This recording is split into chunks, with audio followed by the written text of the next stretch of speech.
الحمد للہ نحمده ونستعینه ونستغفره ونؤمن به ونتوکل علیہ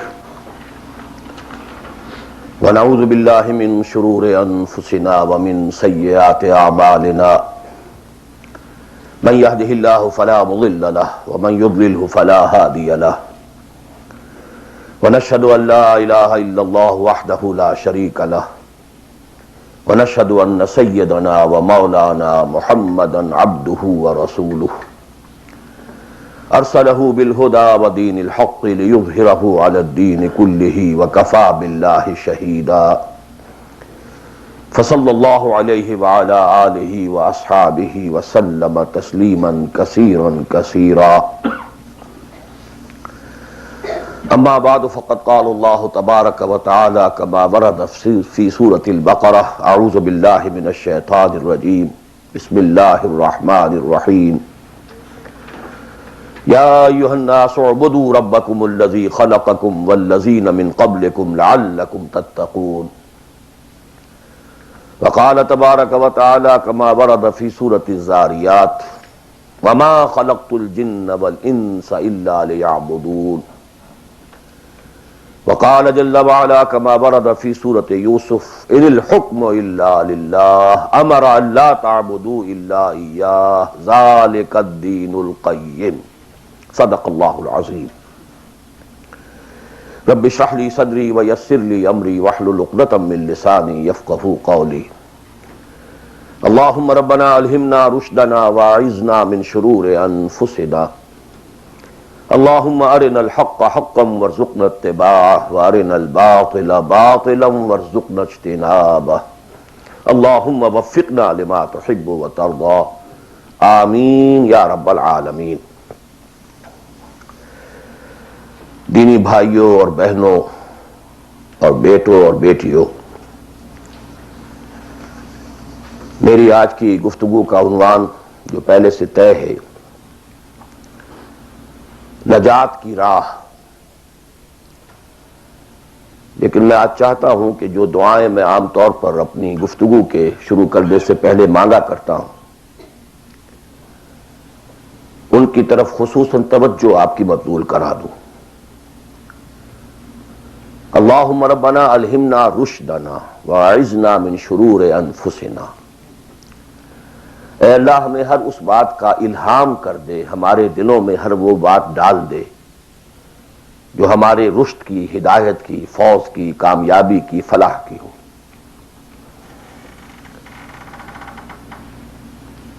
اللہم ارنا الحق حقا وارزقنا اتباعہ،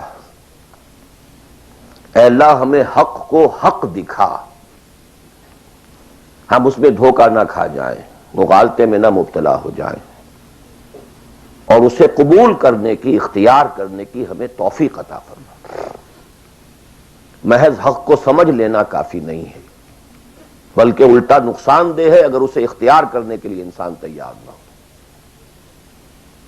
اللہم ارنا الحق حقا وارزقنا اتباعہ وارنا الباطل باطلا وارزقنا اجتنابہ، ہمیں باطل کو باطل ہی دکھا، ایسا نہ ہو کہ ہم غلطی سے باطل کو حق سمجھ بیٹھیں، اور اے اللہ ہمیں اس باطل سے اجتناب کرنے کی، اس سے بچنے کی ہمت عطا فرما۔ اللہم وفقنا لما تحب وترضى، اور اے اللہ ہمیں ہر اس کام کی توفیق عطا فرما جو تجھے پسند ہے اور جن سے تو راضی ہوتا ہے۔ یہ دعائیں آپ میں سے ہر شخص اچھی طرح شعوری طور پر اس وقت اپنے دل میں مانگ لیں اور پھر میری گفتگو کو سماعت فرمائیں۔ نجات کا لفظ جو میں نے استعمال کیا ہے وہ ان کئی الفاظ میں سے سب سے نچلی سطح کا لفظ ہے جنہیں قرآن مجید کامیابی کے لیے استعمال کرتا ہے۔ بہت سے الفاظ آپ نے سنے ہوں گے، فوز، اولئک هم الفائزون، وہ کامیاب لوگ ہیں، رشد، اولئک هم الراشدون، وہ لوگ ہیں کہ جو بڑے نصیب والے ہیں، فلاح، اولئک هم المفلحون، وہ ہیں اصل میں کہ جنہوں نے بلند ترین کامیابی حاصل کر لی. سعادت.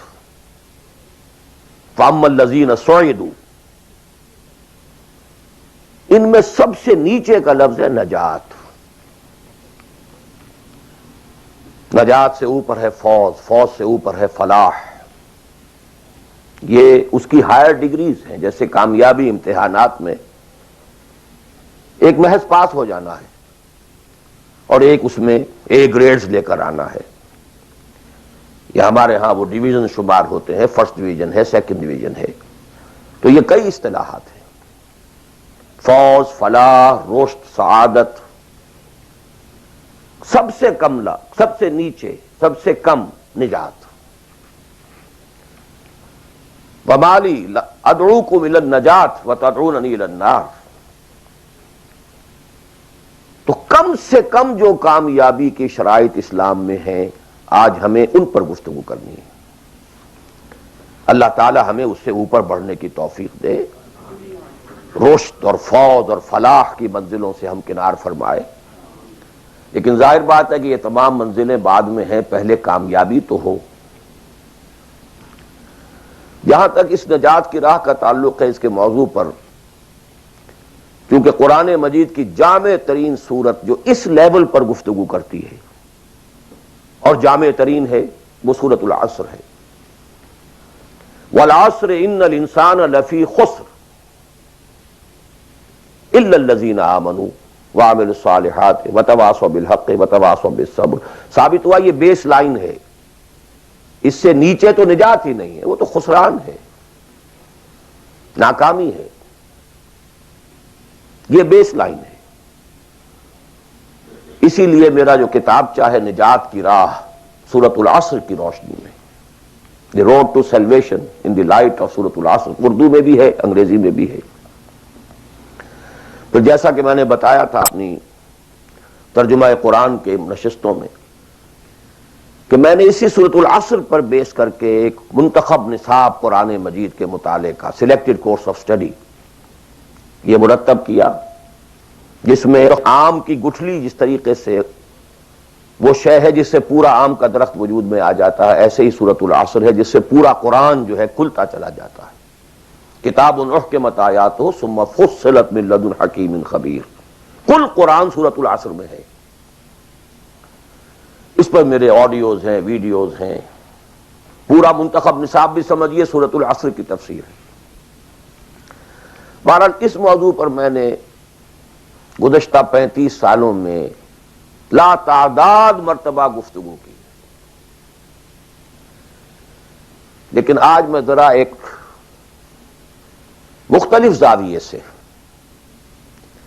مختلف اسلوب میں، باتیں وہی ہیں، حق تو ایک ہے، جہنم ایک ہی ہوگی، اس کے اندر داخلے کے دروازے لہا سبعۃ ابواب. جنت ہے، اس سے داخلے کے دروازے مختلف ہیں. حق ایک ہے، لیکن اپروچ اس تک جانے کے لیے راستے ہیں بہت سے. تو میں آج ذرا ایک مختلف اسلوب سے وہی باتیں آپ کے سامنے دہراؤں گا. مختلف اسلوب کا فائدہ ہوتا ہے. جس بات کو انسان ایک خاص انداز سے سنتے رہنے کا عادی ہو جائے پھر اس پر توجہ نہیں کرتا. بہت مرتبہ سنی ہے، یہی بات ہے، لیکن ذرا سا اسلوب بدل دیجئے تو ذہن جو ہے وہ بیدار ہو جاتے ہیں اور ایک نئی آمادگی پیدا ہو جاتی ہے بات کو سمجھنے کے لیے. اسی لیے وہ بڑا پیارا مصرع ہے کہ ایک پھول کا مضمون ہو تو 100 رنگ سے بانو. بات تو ایک ہی پھول کو ڈسکرائب کرنا ہے، لیکن اس کو اس طرح سے کروں، اس طرح سے کروں، ایسے کروں.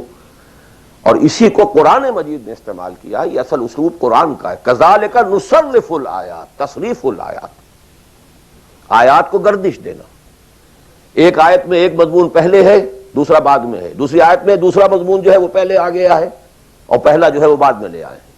یا ایھا الذین آمنوا کونوا قوامین بالقسط شہداء للہ، یہ سورہ نساء میں ہے. یا ایھا الذین آمنوا کونوا قوامین للہ شہداء بالقسط، یہ آپ کو سورہ مائدہ میں مل جائے گا. لِیَکُونَ الرَّسُولُ شَہِیدًا عَلَیکُمْ وَتَکُونُوا شُہَدَاءَ عَلَى النَّاسِ، یہ سورہ حج میں ہے.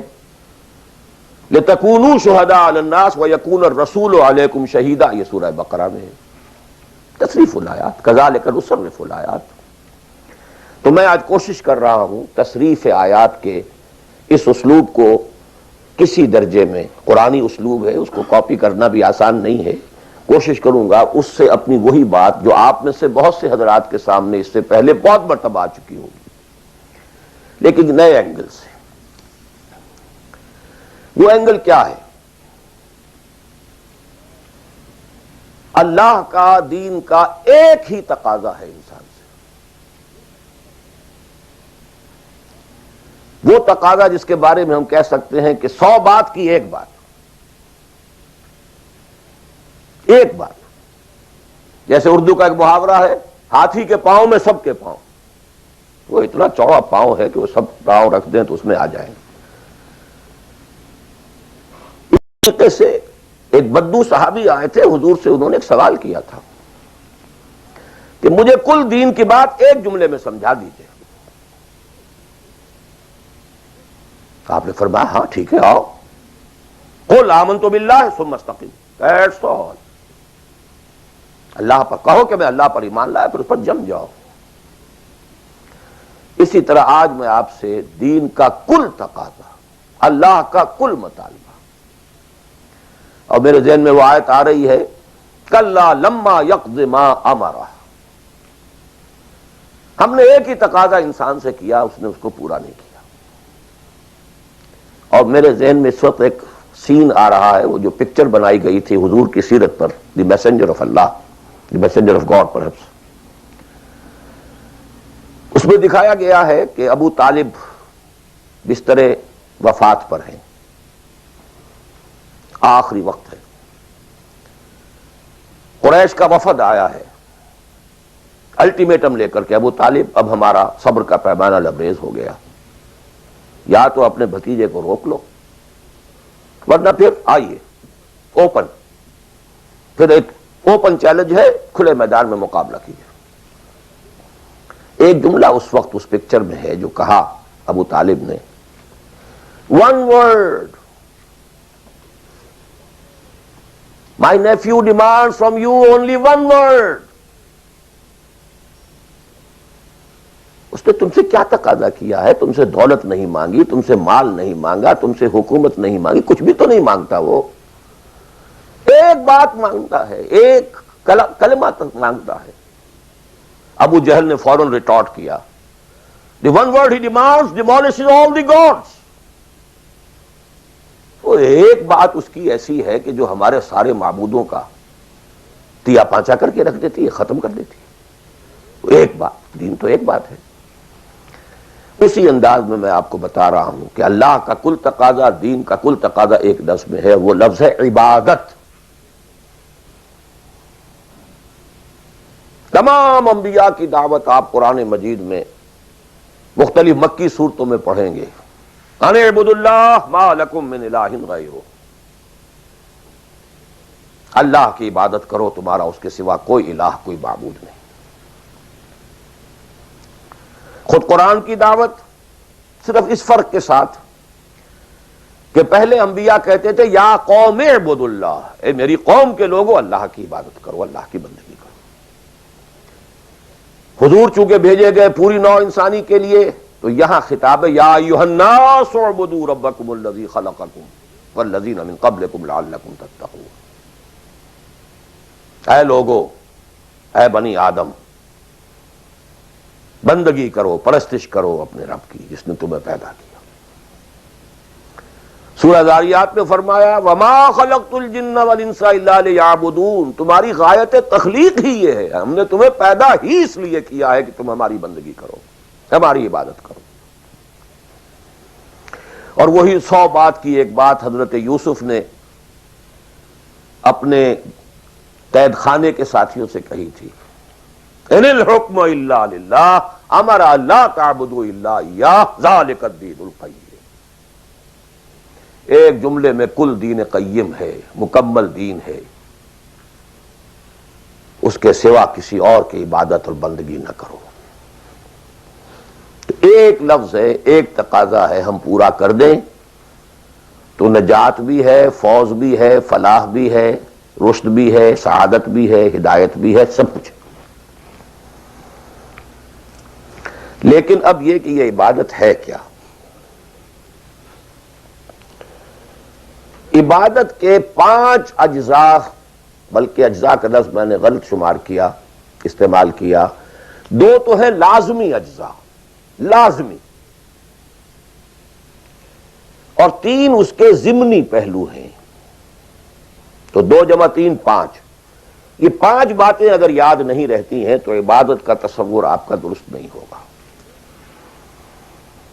آخر کوئی اتنی بڑی بات ہے کہ تمام نبی اسی کی رٹ لگاتے رہے، اسی کی تکرار کرتے رہے. وہ اتنی بڑی بات ہے کہ ابدی فوز و فلاح اور رشد اور سعادت اس کے ساتھ وابستہ ہے. وہ بہت بڑی بات ہے، معمولی بات تو نہیں. ابدی جہنم اور ابدی جنت، کتنا فرق ہے، اور وہ اسی ایک لفظ کے ساتھ وابستہ ہے.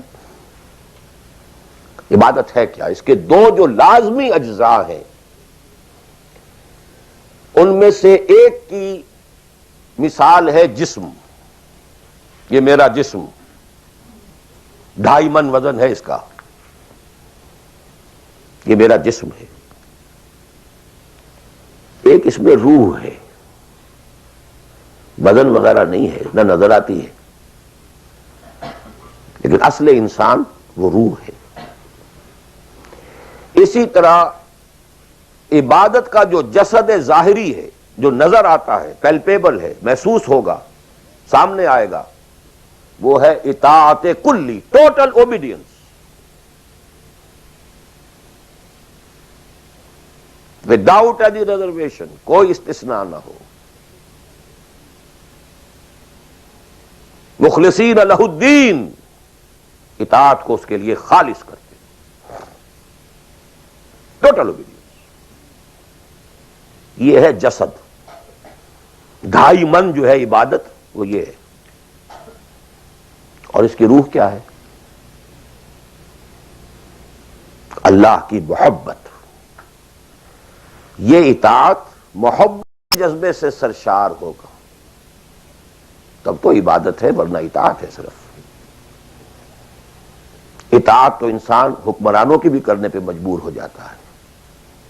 ہم انگریزوں کی اطاعت کرتے تھے، آپ یہاں بہت سے ایسے قوانین کی اطاعت کرتے ہیں جو آپ کو پسند نہیں ہے، مجبوری ہے، آ گئے ہیں، رہ رہے ہیں، کیا کریں. لیکن جب آؤٹ آف لو، انٹینس لو، جب کسی کی ٹوٹل اوبیڈینس قبول کی جائے گی تو یہ عبادت ہے. یہ 2 ہے اجزاء لازم. اس کو بڑی خوبصورتی سے امام ابن تیمیہ اور حافظ ابن قیم انہوں نے بیان کیا ہے. العبادت تجمع اصلین، غایت الحب مع غایت الذل والخضوع. 2 چیزیں جمع ہوتی ہیں تو عبادت پوری ہوتی. انتہا درجے کی محبت اور انتہا درجے کی عاجزی اور اطاعت اور سرفگندگی کسی کے سامنے. یہ دونوں چیزیں اطاعت کے لازمی اجزاء ہیں عبادت کے. اور ان دونوں کے بارے میں ایک بات اور نوٹ کیجئے، ان دونوں کے اعتبار سے اللہ اور اس کا رسول بریکٹڈ ہیں، ساتھ جڑے ہوئے. اس لیے کہ اللہ کی اطاعت رسول کی اطاعت کے ذریعے ہے. وَمَا أَرْسَلْنَا مِن رَّسُولٍ إِلَّا لِيُطَاعَ بِإِذْنِ اللَّهِ وَمَن يُطِعِ الرَّسُولَ فَقَدْ أَطَاعَ اللَّهَ. وہ ریپرزنٹیٹو ہے، وہ نمائندہ ہے اللہ کا، لہذا اللہ کی اطاعت، اطیعوا اللہ واطیعوا الرسول. اطاعت میں یہ دونوں بریکٹڈ ہیں. یہی وجہ ہے کہ قانون اسلامی کی مستقل سورسز جو ہیں وہ یہی 2 ہیں، اللہ کی کتاب اور اس کے رسول کی سنت. اسی طرح محبت میں بھی دونوں بریکٹڈ ہیں.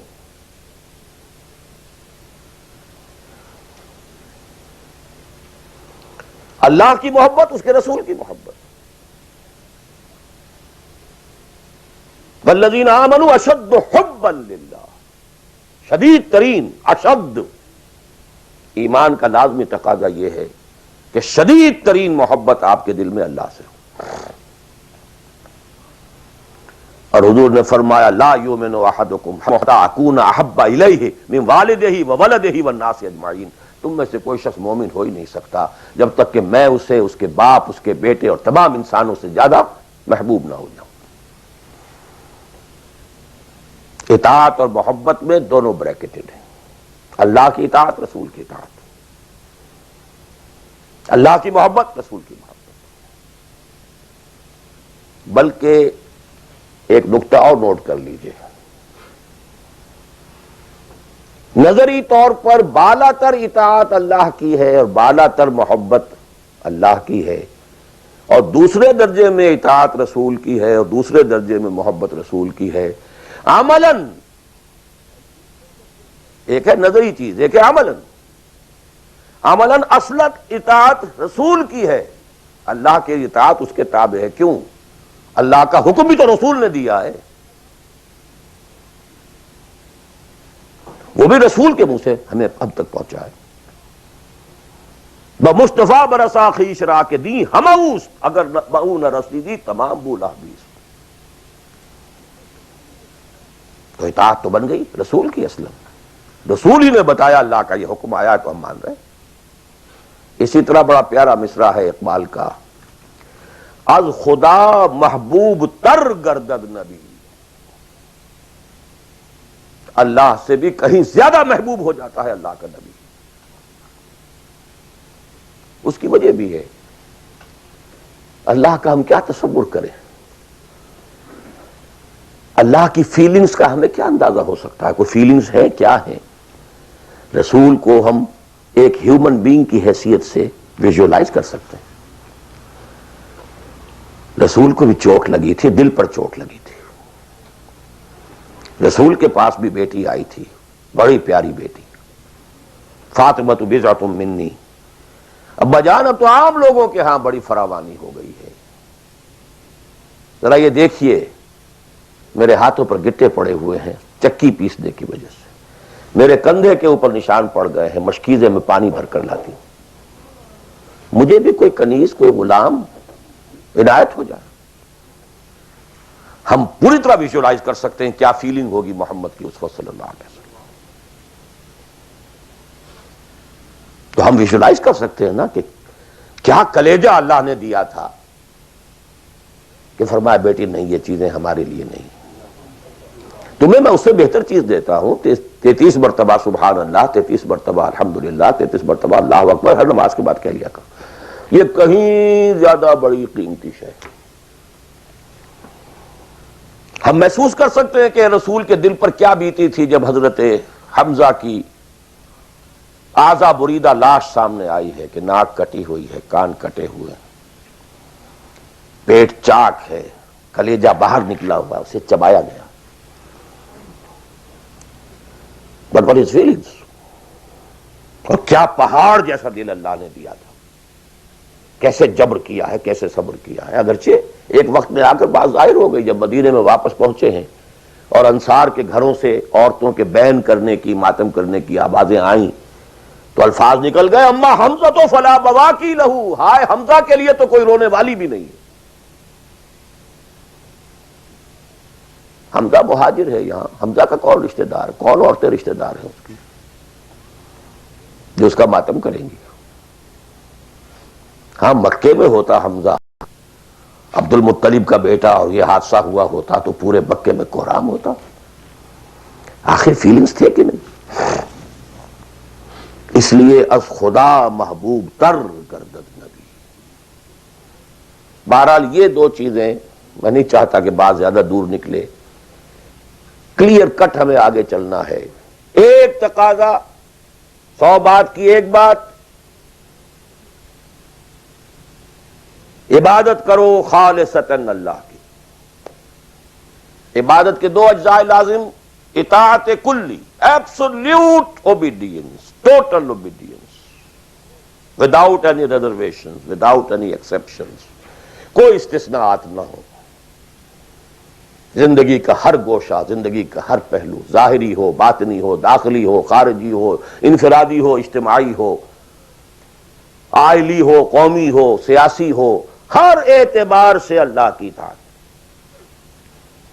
اور یہ اطاعت ہو اللہ کی محبت کے جذبے سے سرشار ہو کر، اور ان دونوں چیزوں میں اللہ کے ساتھ نظری طور پر، ثانوی طور پر، عملاً اولاً محبت رسول اور اطاعت رسول شامل ہے۔ تین چیزیں ضمنی ہیں، اور یہ ضمنی چیزیں ایکسکلوسیو اللہ کے لیے، خالص اللہ کے، یہ رسول کے لیے نہیں ہے۔ نمبر ایک، تعظیم کے کچھ مظاہر ہیں، سجدہ کرنا، قنوت، تعظیماً کسی کے سامنے کھڑے ہونا، ہاتھ باندھ کر، کندھے جھکا کر، یہ قنوت کہلاتا ہے۔ کھڑے ہونا تعظیماً، جھکنا تعظیماً، جس میں رکوع بھی ہے سجدہ بھی ہے، مطلقاً حرام کسی کے لیے بھی، یہ صرف اللہ، یہ مینیفیسٹیشنز ہیں اس کی، عبادت کا مظہر ہے۔ فَقُومُوا لِلَّهِ قَانِتِينَ، اللہ کے سامنے کھڑے رہا کرو، سجدہ کرو، یہ اللہ کے سوا کسی کے۔ نمبر دو، دعا صرف اللہ سے، نہ کسی نبی سے، نہ کسی رسول سے، نہ کسی فرشتے سے، نہ کسی اولیاء اللہ سے، نہ کسی بزرگ شخصیت سے، کسی سے نہیں۔ لا تدعو مع اللہ احدا، رسول سے بھی نہیں۔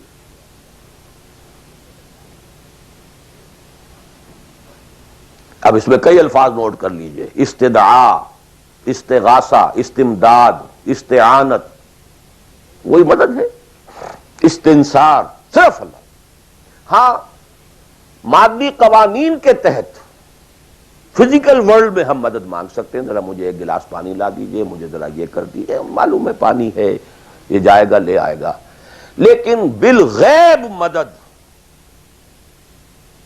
کسی سے مانگنا، استغاثہ کسی سے کرنا، استعانت کسی سے کرنا حرام ہے، عبادت کو زیرو سے ضرب دے کر زیرو کر دیتا۔ نمبر تین، اخلاص و احتساب، صرف اللہ، جو نیک کام کرے صرف اس کی خوشنودی کے لیے۔ یہاں تک کہ حضور کے سامنے ایک صحابی ایسے ہی محاورے میں رواں روی میں کہہ بیٹھے، ما شاء اللہ و ما شئت، جو آپ چاہیں اور اللہ چاہے، فوراً ڈانٹ دیا، اجعلتنی للہ ندن، تم نے مجھے اللہ کا مد مقابل بنا دیا۔ مشیت صرف اس کی، وما تشاءون الا ان یشاء اللہ، کوئی نیک کام سوائے اس کی رضا جوئی کے لیے اگر کسی اور کے لیے کیا گیا، ریا ہے، سمعہ ہے، دکھاوے کے لیے ہے، شہرت کے لیے ہے، دنیا کمانے کے لیے ہے، لیڈری چمکانے کے لیے ہے، اقتدار حاصل کرنے کے لیے ہے، کوئی بھی اور مقصد اگر شامل ہوا، زیرو سے ضرب کھا کر پوری عبادت زیرو ہو جائے گی۔ احتساب، بدلے کی توقع صرف اللہ سے۔ یہ لفظ آپ خاص طور پر سنتے رہے ہوں گے ان دنوں بہت، من صام رمضان ایمانا واحتسابا غفر له ما تقدم من ذنبه ومن قام رمضان ایمانا واحتسابا غفر له ما تقدم من ذنبه ومن قام لیلۃ القدر ایمانا واحتسابا۔ ایمان کے ساتھ احتساب کیوں آ رہا ہے؟ اس کا اجر و ثواب سوائے اللہ سے اور کسی سے توقع نہ ہو۔ یہ 5 چیزیں ہیں۔ جہاں تک اطاعت کا تعلق ہے اس میں ایک ایکسیپشن نوٹ کر لیجئے، کہیں کسی وقت نسیان سے، خطا سے یا جذبات کے طوفان میں آ کر کوئی غلط حرکت کر بیٹھا، لیکن فوراً توبہ کر لے، یہ مستثنیٰ ہے۔ میں نے 3 الفاظ کہے، خطا، آپ نہیں سمجھتے تھے کہ جو میں کرنے چلا ہوں یہ ڈس اوبیڈینس ہے، آپ کو پتہ ہی نہیں تھا، خطا ہوگی۔ نسیان، بھول گئے، ایک وقت ایسا ہے کہ آدمی کے اوپر غفلت کا ایک پردہ پڑ جاتا ہے. حضور خود فرماتے ہیں انہ لیغان علی قلبی وانی لاستغفر اللہ فی کل یوم 70 مرہ. میرے دل پر بھی کبھی کبھی حجاب سا آ جاتا ہے، میں روزانہ 70 مرتبہ استغفار کرتا ہوں اللہ. تو ہم اپنے حجابات پر حضور کے حجاب کو قیاس نہیں کر سکتے. چہ نسبت خاک را با عالم پاک، وہ کوئی اور شے ہے، یہ کوئی اور شے ہے، لیکن یہ کہ باہر پردہ تو پڑتا ہے. اس میں کوئی غلط حرکت سرزد ہو گئی، یا نمبر 3 جذبات کا کوئی ہیجان تھا جس نے کہ اوور پاور کر دیا، انسان کی قوت ارادی کو معطل کر دیا، کوئی غلط حرکت سرزد ہو گئی.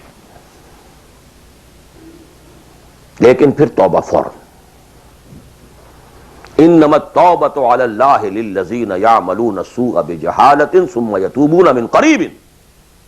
جیسے ہی طوفان گزرا فوراً ہوش میں آیا، یہ مجھ سے کیا ہو گیا. لا الہ الا انت سبحانک انی کنت من الظالمین. ربنا ظلمنا انفسنا وان لم تغفر لنا وترحمنا لنکونن من الخاسرین وان لم تغفر لی وترحمنی لاکونن من الخاسرین. اب یہ دعا رہے، گڑ گڑا کر اللہ معاف کر دے گا. It will be written off. It will be expunged. محو کر دیا جائے گا. یکفر عنہ سیئات ہی، اس کے معنی یہی ہے. ہاں اس کے برعکس اگر ایک گناہ بھی جان بوجھ کر مستقلاً کرتے رہے، ایک، باقی ساری 99% عبادت ہو رہی ہے، ایک حرام شے کو اپنے لیے حلال ٹھہرا لیا، شعوری طور پر، ارادی طور پر، مداومت کے ساتھ اس کے اوپر ڈیرے جما لیے، وہ ایک گناہ جو ہے وہ پوری عبادت کو زیرو سے ضرب دے کر زیرو کر دے گا، اور خلود فی النار، آگ میں ہمیشہ رہنے کی وعید. بلا من کسب سیئۃ واحاطت بہ خطیئتہ فاولئک اصحاب النار هم فیہا خالدون. ان پوائنٹس کو اچھی طرح نوٹ کیجئے. خطا خطا میں فرق ہے، گناہ گناہ میں فرق ہے.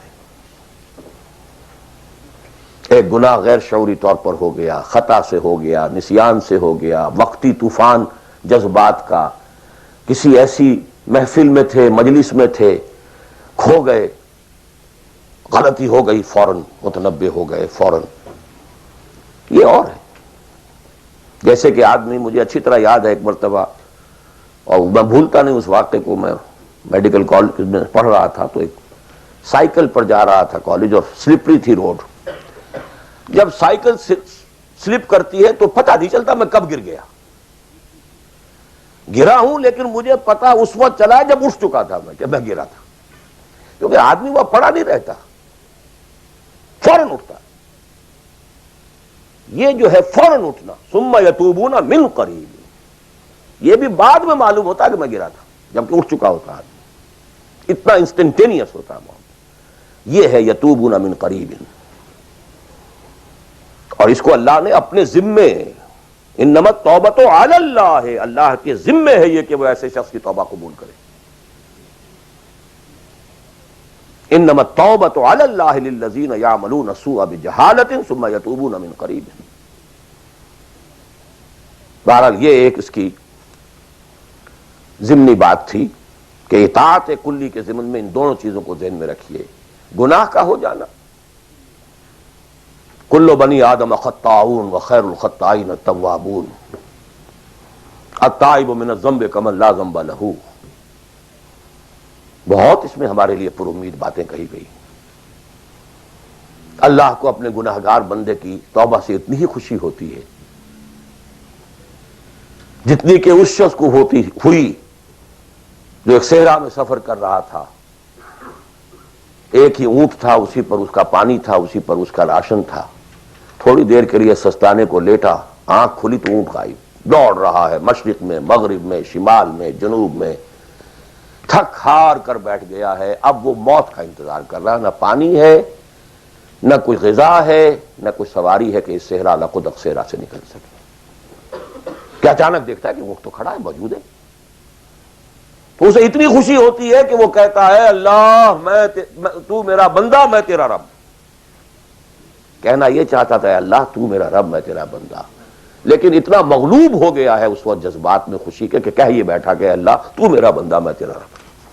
اتنی خوشی ہوتی ہے اللہ کو اپنے کسی گناہگار بندے کی توبہ سے. تو یہ وہ مسئلہ عارضی، فوری، لا علمی، جہالت، طوفان یا کسی ماحول کے فوری اثر کے تحت کوئی غلطی ہو گئی فوراً توبہ کی. لیکن یہ کہ اگر جان بوجھ کر کانشس ڈیسیژن ایک حرام شے کو بھی اگر مستقلاً اختیار کر لیا، بلا من کسب سیئۃ واحاطت بہ خطیئتہ فاولئک اصحاب النار هم فیہا خالدون. اب آئیے نیکسٹ، میں جسے آج ایک نیا اینگل کہہ رہا ہوں وہ کیا ہے. دیکھیے اطاعت کے دو پہلو ہیں، انفرادی اور اجتماعی. مجھے مراد کیا ہے؟ ان کی ریشو پروپورشن مختلف ہوگی. کوئی بہت آرگنائزڈ سوسائٹی ہے، اسٹیٹ کا کانسیپٹ ہے، اجتماعیت کا پڑھنا بہت بھاری ہو جاتا ہے، انفرادیت بہت محدود ہو جاتی ہے. کوئی بڑی پریمیٹو سی سوسائٹی ہے، آرگنائزڈ اسٹیٹ نہیں ہے، تو انفرادیت کا دائرہ وسیع ہوتا ہے، اجتماعیت محدود ہوتی ہے. In various proportions. لیکن پہلے ان کو آئیڈینٹیفائی کیجئے، اس سے میری مراد کیا ہے. ایک وہ اللہ کی اطاعت ہے کہ جو ایک انسان کے اپنے بس میں ہے، وہ کر سکتا ہے. چاہے بھوک آ جائے، فاقہ آ جائے، نقصان ہو جائے، جان کا اندیشہ ہو جائے، یہ کر سکتا ہے.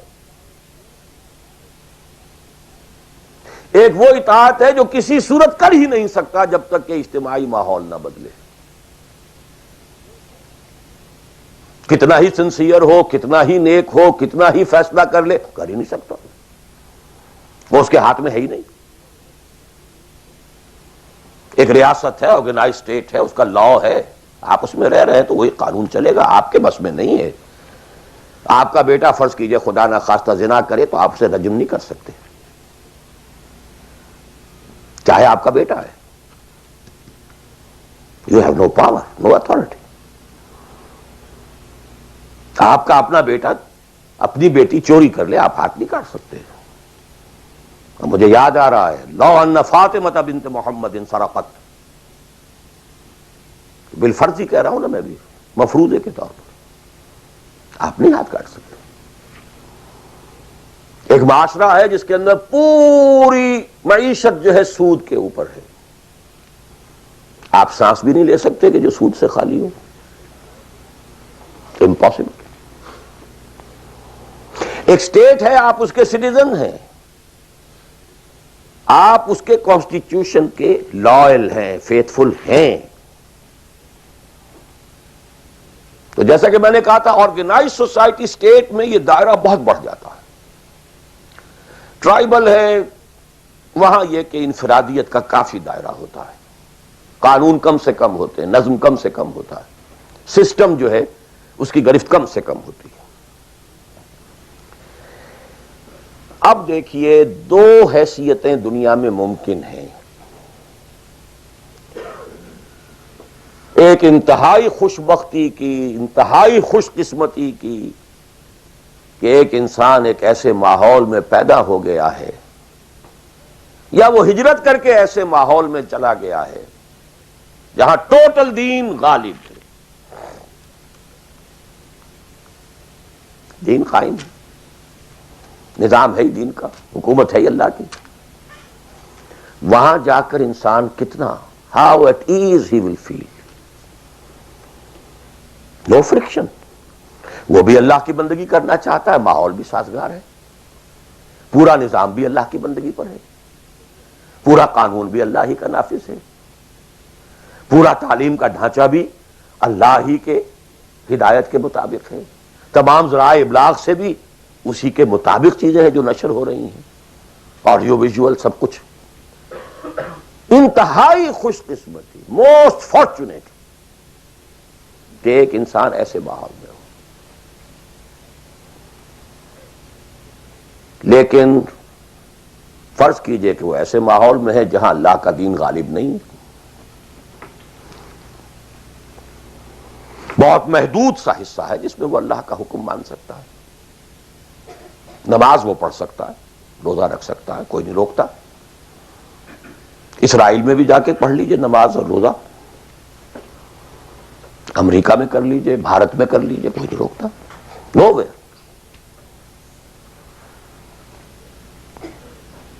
لیکن باقی ویرینگ ڈگریز میں ہوگا یہ کہ زندگی کا 75%، 80%، 50%، 60% وہ باطل کے قبضے میں ہے. تو وہ بھی تو 50%، 60% کافر ہے. is a part and parcel of that environment, of that system. قرآن کے تینوں فتوے اس پر بھی تو لگ رہے ہیں. وَمَن لَّمْ يَحْكُم بِمَا أَنزَلَ اللَّهُ فَأُولَٰئِكَ هُمُ الْكَافِرُونَ وَمَن لَّمْ يَحْكُم بِمَا أَنزَلَ اللَّهُ فَأُولَٰئِكَ هُمُ الْفَاسِقُونَ وَمَن لَّمْ يَحْكُم بِمَا أَنزَلَ اللَّهُ فَأُولَٰئِكَ هُمُ الظَّالِمُونَ. وہی ظالم ہے، اور ظالم سے مراد مشرک. ان الشرک لظلم عظیم. وہی کافر ہیں. بتوں سے تجھ کو امید ہے، خدا سے نا امیدی. مجھے بتا تو صحیح اور کافری کیا ہے. کفر کہتے کسے؟ وہی تو فاسق ہیں، ناہنجار ہیں، باغی ہیں. ویرنگ ڈگریز کے اندر جتنا بھی اس نظام کی گرفت ہے، اس درجے میں ہر وہ شخص کافر اور ظالم اور مشرک ہے جو اس ماحول میں رہ رہا ہے. ان دونوں حالتوں میں دین کے تقاضے بالکل ایک دوسرے کے برعکس ہو جاتے ہیں. اب یہ پوائنٹ ہے جو میں چاہتا ہوں آج I want to hammer it.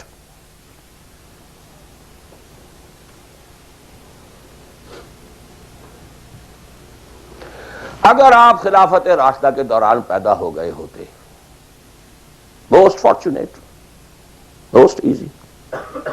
دین قائم ہے، اللہ کے احکام جاری ہیں، سارا نظام وہی ہے. دی ہول اسٹیٹ کرافٹ وہ اسلام کی بنیاد پر کام کر رہا ہے. آپ ایک سٹیزن ہیں، آپ کے لیے تقرب بالنوافل کے درجے کھلے ہوئے ہیں. فرض تو پورے ہیں یہاں. نفل نماز پڑھیے، نفل علم حاصل کیجئے، نفل روزے رکھتے چلے جائیے، نفلی چلے کیجئے، جو چاہیے کیجئے. تقرب بالنوافل. اور اس تقرب بالنوافل کا درجہ یہاں تک اونچا ہو سکتا ہے وَيَتَقَرَّبُ إِلَيَّ عَبْدِي بِالنَّوَافِلِ حَتَّى أَكُونَ. میرا بندہ نوافل کے ذریعے سے میرا تقرب حاصل کرتا جاتا ہے، کرتا جاتا ہے، کرتا جاتا ہے، یہاں تک کہ میں اس کی آنکھیں بن جاتا ہوں جن سے وہ دیکھتا ہے، اس کے کان بن جاتا ہوں جن سے وہ سنتا ہے، اس کے ہاتھ بن جاتا ہوں جن سے وہ پکڑتا ہے، اس کے پاؤں بن جاتا ہوں جن سے وہ چلتا ہے. حدیث قدسی. اور سارے وہابی بھی مانتے ہیں اس کو. یہ نہ سمجھیے کہ یہ کسی صوفی کی بڑھ ہے. حدیث صحیح عند کل المحدثین. اللہ ہاتھ بن جاتا ہے آپ کا، اللہ پاؤں بنتا ہے آپ کا، اللہ آنکھ بنتا ہے آپ کی، اللہ کان بنتا ہے آپ کا. یہ بہت اونچی بات ہے، بہت اونچی بات ہے، بہت اونچی بات ہے. لیکن یہ تقرب بالنوافل کا درجہ کہاں آئے گا؟ جہاں آپ ایک اسلامی نظام کے تحت سانس لے رہے ہیں، جہاں وہ اسلامی نظام نہیں ہے.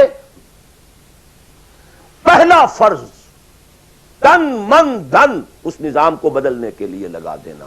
اگر یہ نہیں ہے تو نماز نہیں ہے، منہ پر دے ماری جائے گی. میں جو کچھ کہہ رہا ہوں علی وجہ البصیرت کہہ رہا ہوں، میری پوری زندگی کے مطالعے کا نچوڑ ہے. نماز منہ پر دے ماری جائے گی، روزے منہ پر دے مارے جائیں گے. You reconcile yourself to that system جو میری بغاوت کے اوپر مبنی تھا.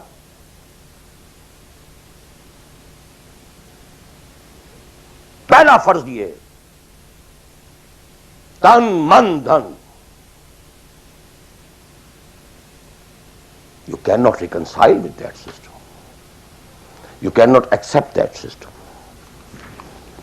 اس میں اپنے آپ کو ایکوموڈیٹ کرنا، اس میں اچھے کیریئر تلاش کرنا، اس میں اچھی جائیداد بنانا، اس میں پیسہ جمع کرنا، اس میں اچھی سے اچھی بچوں کو ایجوکیشن تاکہ بہتر سے بہتر زندگی وہ بھی گزار سکیں، سب کا سب حرام، مطلقاً حرام۔ پہلا کام یہ ہے اپنی جان، اپنا مال، اپنا تن، اپنا دن سب اللہ کے دین کے لیے خرچ کرو۔ سبسسٹنس لیول کے اوپر صرف جان کو باقی رکھنے کے لیے جو ناگزیر ہے، that is allowed, nothing more. This is the point, crucial point. اب ہمارے سامنے حدیثیں ہوتی ہیں اور وہ سارے فضائل کی کتابیں ہیں اور یہ ہیں جن کا تعلق اس ماحول سے تھا جب کہ دین قائم ہو چکا تھا، اس کانٹیکسٹ میں باتیں ہو رہی ہیں، نفل کی بات ہو رہی ہے اور قیام اللیل کی بات ہو رہی ہے اور جو ہے ختم قرآن کی بات ہو رہی ہے، اور اگر فجر کے بعد بیٹھے رہے مصلی پر اور 2 رکعت پڑھ کر اٹھے جبکہ سورج نکل چکا ہے تو اب یہ اتنا اونچا سوال، یہ ساری باتیں، all these things become absolutely irrelevant. The deciding factor is دین غالب ہے، ٹھیک ہے، چلو نوافل کی طرف، قرات کی طرف چلو، جتنا آگے سے آگے یتقرب الی العبد بالنوافل، ورنہ تقرب بالفرائض پہلے فرض کرنے ہوں گے، اور فرضوں میں پہلا فرض جہاد ہے۔ Now please note this word, جہاد اصل میں اس جد و جہد کا جامع عنوان ہے، your struggle against that system۔ لہذا انما المؤمنون الذين آمنوا بالله ورسوله ثم لم يرتابوا وجاهدوا باموالهم وانفسهم في سبيل الله، integral part of the definition of a مومن۔ اگر زندگی اس سے خالی ہے یا اتنی ہے، بس جتنی ہو جائے نفل کے درجے میں، اصل وقت اصل دھارا بہ رہا ہے دنیا کی طرف، دنیا کے حصول کے لیے، جتنا پھیل سکیں، جتنا پھل سکیں، جتنا پھول سکیں، جتنی جڑیں گہری جما سکیں، جتنا کچھ اولاد کے لیے چھوڑ کر مر سکیں، جتنا اولاد کو زیادہ سے زیادہ دنیا کی سہولتیں دینے حاصل کرنے کے قابل بنا کر جا سکیں، ساری تو توانائیاں اور ساری قوتیں اور ساری صلاحیتیں اور سارے اوقات تو کپے ہوئے اس میں۔ اچھا آپ کو تھوڑا سا دین کا کام بھی، آخر دھوکہ تو اپنے آپ کو دینا ہی ہے نا۔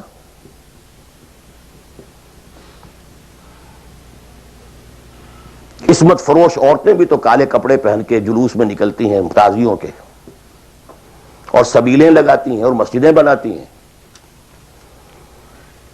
They have to deceive themselves۔ ڈاکو لوگ نہایت سفاک یتیموں اور بیواؤں کی سرپرستی کرتے تھے۔ ہمارے معاشرے میں جو بستہ الف بستہ بے کے غنڈے ہوتے ہیں، ان کے ہاں بھی نیکی کا، پن کا، خیر کا کھاتا ہوتا ہے۔ اسی طرح کچھ مذہبی ایکٹیویٹی ہے۔ اصل شے یہ ہے کس ماحول میں رہ رہے ہیں۔ بہت خوش قسمت ہوتا میں اور آپ، پھر آپ اچھے سے اچھا پہنتے، کوئی اعتراض نہیں، اچھے سے اچھا کھاتے۔ قل من حرم زینۃ اللہ التی اخرج لعبادہ والطیبات من الرزق۔ خلافت راشدہ میں آپ رہ رہے ہیں، آپ حلال ذریعے سے کما رہے ہیں، آپ بہت اچھا کھائیے، بہت اچھا پہنیے، بلکہ اللہ چاہتا ہے کہ اس کی نعمت جو اس نے تمہیں دی ہے وہ تم پر ظاہر ہو۔ لیکن پلیز نوٹ دی کانٹیکسٹ،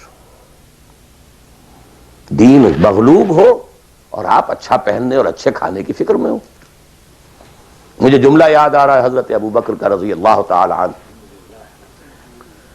تھوڑا سا مسئلہ ہوا تھا کہ لوگوں نے کہا کہ زکوٰۃ ہم دیں گے لیکن زکوٰۃ ریاست کو نہیں دیں گے، اپنے طور پر خرچ کریں گے۔ حضرت ابو بکر نے فیصلہ کیا ان کے خلاف جنگ کا۔ حضرت عمر جیسی شخصیت بھی مشورہ دے رہی ہے کہ دیکھیں نہیں، 2 فرنٹ پہلے ہم نے کھولے ہوئے ہیں۔ جیش اسامہ کو بھی آپ نے روکا نہیں کہ جائے، حضور نے تیار کیا تھا۔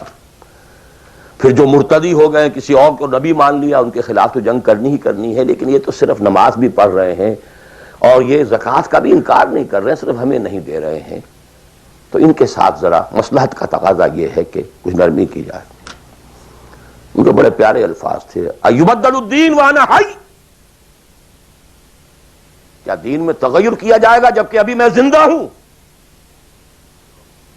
خدا کی قسم اگر یہ حضور کے زمانے میں زکوٰۃ کے اونٹوں کے ساتھ ان کے باندھنے والی رسی بھی دیتے تھے، اور اب اگر یہ کہیں گے کہ اونٹ لے جاؤ رسی نہیں دیں گے تب بھی میں قتال کروں گا، اور خدا کی قسم کوئی میرا ساتھ نہیں دے گا تو میں اکیلا جاؤں گا۔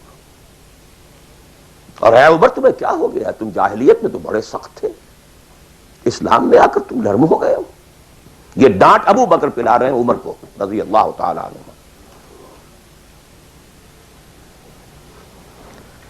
تو اچھی طرح جان لیجئے، اب میں نہیں کہہ سکتا کہ میں کس طریقے سے اس کو بیان کروں، کیسے ٹھوک ٹھوک کر آپ کے ذہنوں میں اتار دوں۔ یہ ہے اصل شے، دین کا سارا سٹرکچر ہی بالکل ریورس ہو جاتا، the whole value structure absolutely changes. دین غالب ہے تو وہ ساری باتیں ہیں جو ہم نے خوب یاد کی ہوئی ہیں، حاصل حقوق والدین بھی تو ہے نا، آخر بچوں کے حقوق بھی تو ہے نا۔ یہ حقوق والدین جو ہے ان مہاجرین کو یاد نہیں آئے جو اپنے ماں باپ کو چھوڑ کر مدینے پہنچ گئے تھے، یہ اولاد کے حقوق انہیں یاد نہیں آئے، بیویوں کے حقوق یاد نہیں آئے، وہ تو فینیٹکس تھے نا، پاگل تھے نا۔ مدینے کے منافقین نے انہیں سفہا کہا تھا، بے وقوف لوگ ہیں یہ، انؤمن کما آمن السفہا، these fools, these fanatics۔ یہ ساری حدیثیں آپ کو یاد ہیں۔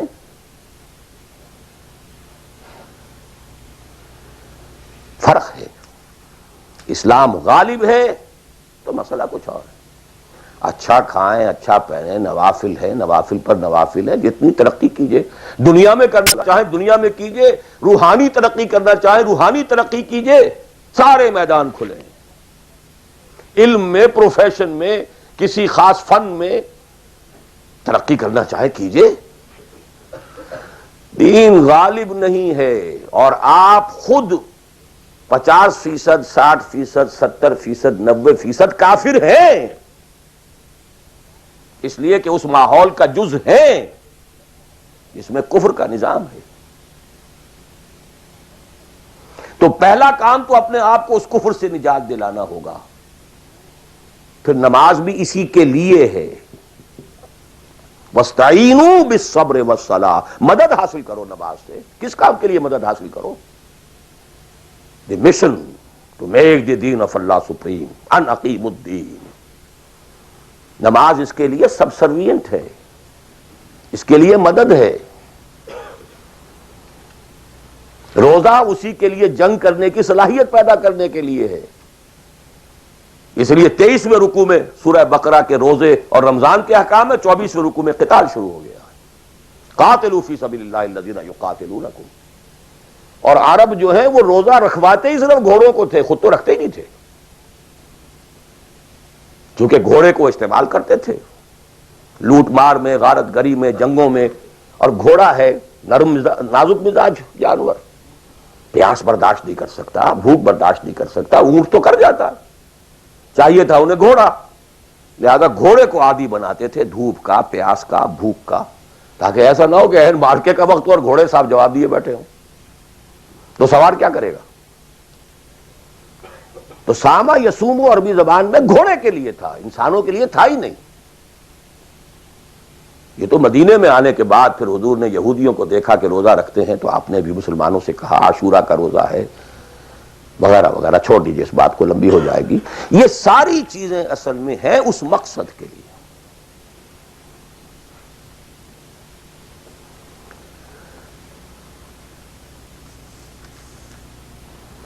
اب دیکھیے کہ اب پریکٹیکلی ہم آتے ہیں ایک مسئلے کے اوپر۔ آئی ہوپ میں اس سے زیادہ میں کر نہیں سکتا، میرے لیے ممکن نہیں ہے کہ میں اپنے احساسات کو جیسے کہ میرے ہیں آپ تک منتقل کر دوں۔ اور میں جانتا ہوں ایسے لوگوں کو جو 30 برس سے مجھے سن رہے ہیں اور یہ ساری باتیں سن رہے ہیں اور ٹس سے بس نہیں ہوتے۔ زمیں جنبد نہ جنبد گل محمد، ان کا وہی کانسیپٹ ہے، اس لیے کہ یہ کانسیپٹ 1400 برس میں جا کر جو ہے مکمل ہوا ہے، پختہ ہو گیا۔ 30 برس تھے خلافت راشدہ کے، اس کے بعد ڈاؤن فال، کانسیپٹ سٹارٹڈ چینجنگ، دین مذہب بنتا چلا گیا، سارا ایمفیسس نماز روزے حج و عبادت پر ہو گیا، دین کا تصور ہی ختم، اور پھر ہم میں سے جو لوگ غلام رہے وہ تو اتنے خوگر ہو گئے کہ ملا کو جو ہے ہند میں سجدے کی اجازت، ناداں یہ سمجھتا ہے کہ اسلام ہے آزاد۔ بہت بڑے عالم دین نے کہا تھا یہ کہ ہمیں کوئی ایسا کام نہیں کرنا چاہیے جو ہماری حکمرانوں کو، انگریزوں کو پریشانی کا موجب بن جائے، اس لیے کہ انہوں نے ہمیں مذہبی آزادی دی ہوئی ہے، ہمارے نماز پڑھنے پہ کوئی قدغن نہیں ہے، ہمارے روزہ رکھنے پہ قدغن نہیں ہے، حج کرنے پہ قدغن نہیں ہے، لہذا we should be loyal to them۔ ملا کو جو ہے ہند میں سجدے کی اجازت، ناداں یہ سمجھتا ہے کہ اسلام ہے آزاد۔ یہ کانسیپٹ اتنے پختہ ہو چکے ہیں، اتنے پختہ ہو چکے ہیں، ریچولزم، رسومات، رہ گئی رسم ازاں روح بلالی نہ رہی، فلسفہ رہ گیا تلقین غزالی نہ رہی، نماز و روزہ و قربانی و حج یہ سب باقی ہیں، تو باقی نہیں ہے۔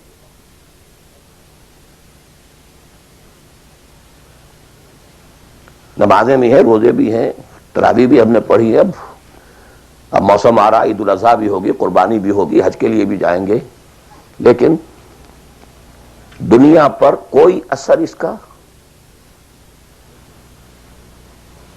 30 لاکھ آدمی حج کر کے آئیں گے، معاشرے پر کوئی زیرو کے برابر بھی کوئی اثر ہے؟ جو خود کا جا کر کے آتے ہیں ان پر کوئی اثر ہوتا ہے؟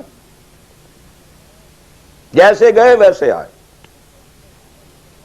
الٹا یہ کہ یہ اور کانفیڈنس لے آئے کہ پچھلے سارے گناہ معاف ہو گئے ہیں، اب اثر نو کرنے کی چھوٹ ہے۔ دس از واٹ از ہیپننگ۔ اور میں اپنا 35 سال کا تجربہ آپ کو بتا رہا ہوں۔ اصل ڈیسائسو پوائنٹ یہ، اس کو سمجھ لیں اگر تو آپ کا پورا تصور بدل جائے گا، ویلیو سٹرکچر بدل جائے گا، لیکن نہیں تو پھر جو بھی ہے وہ ہے۔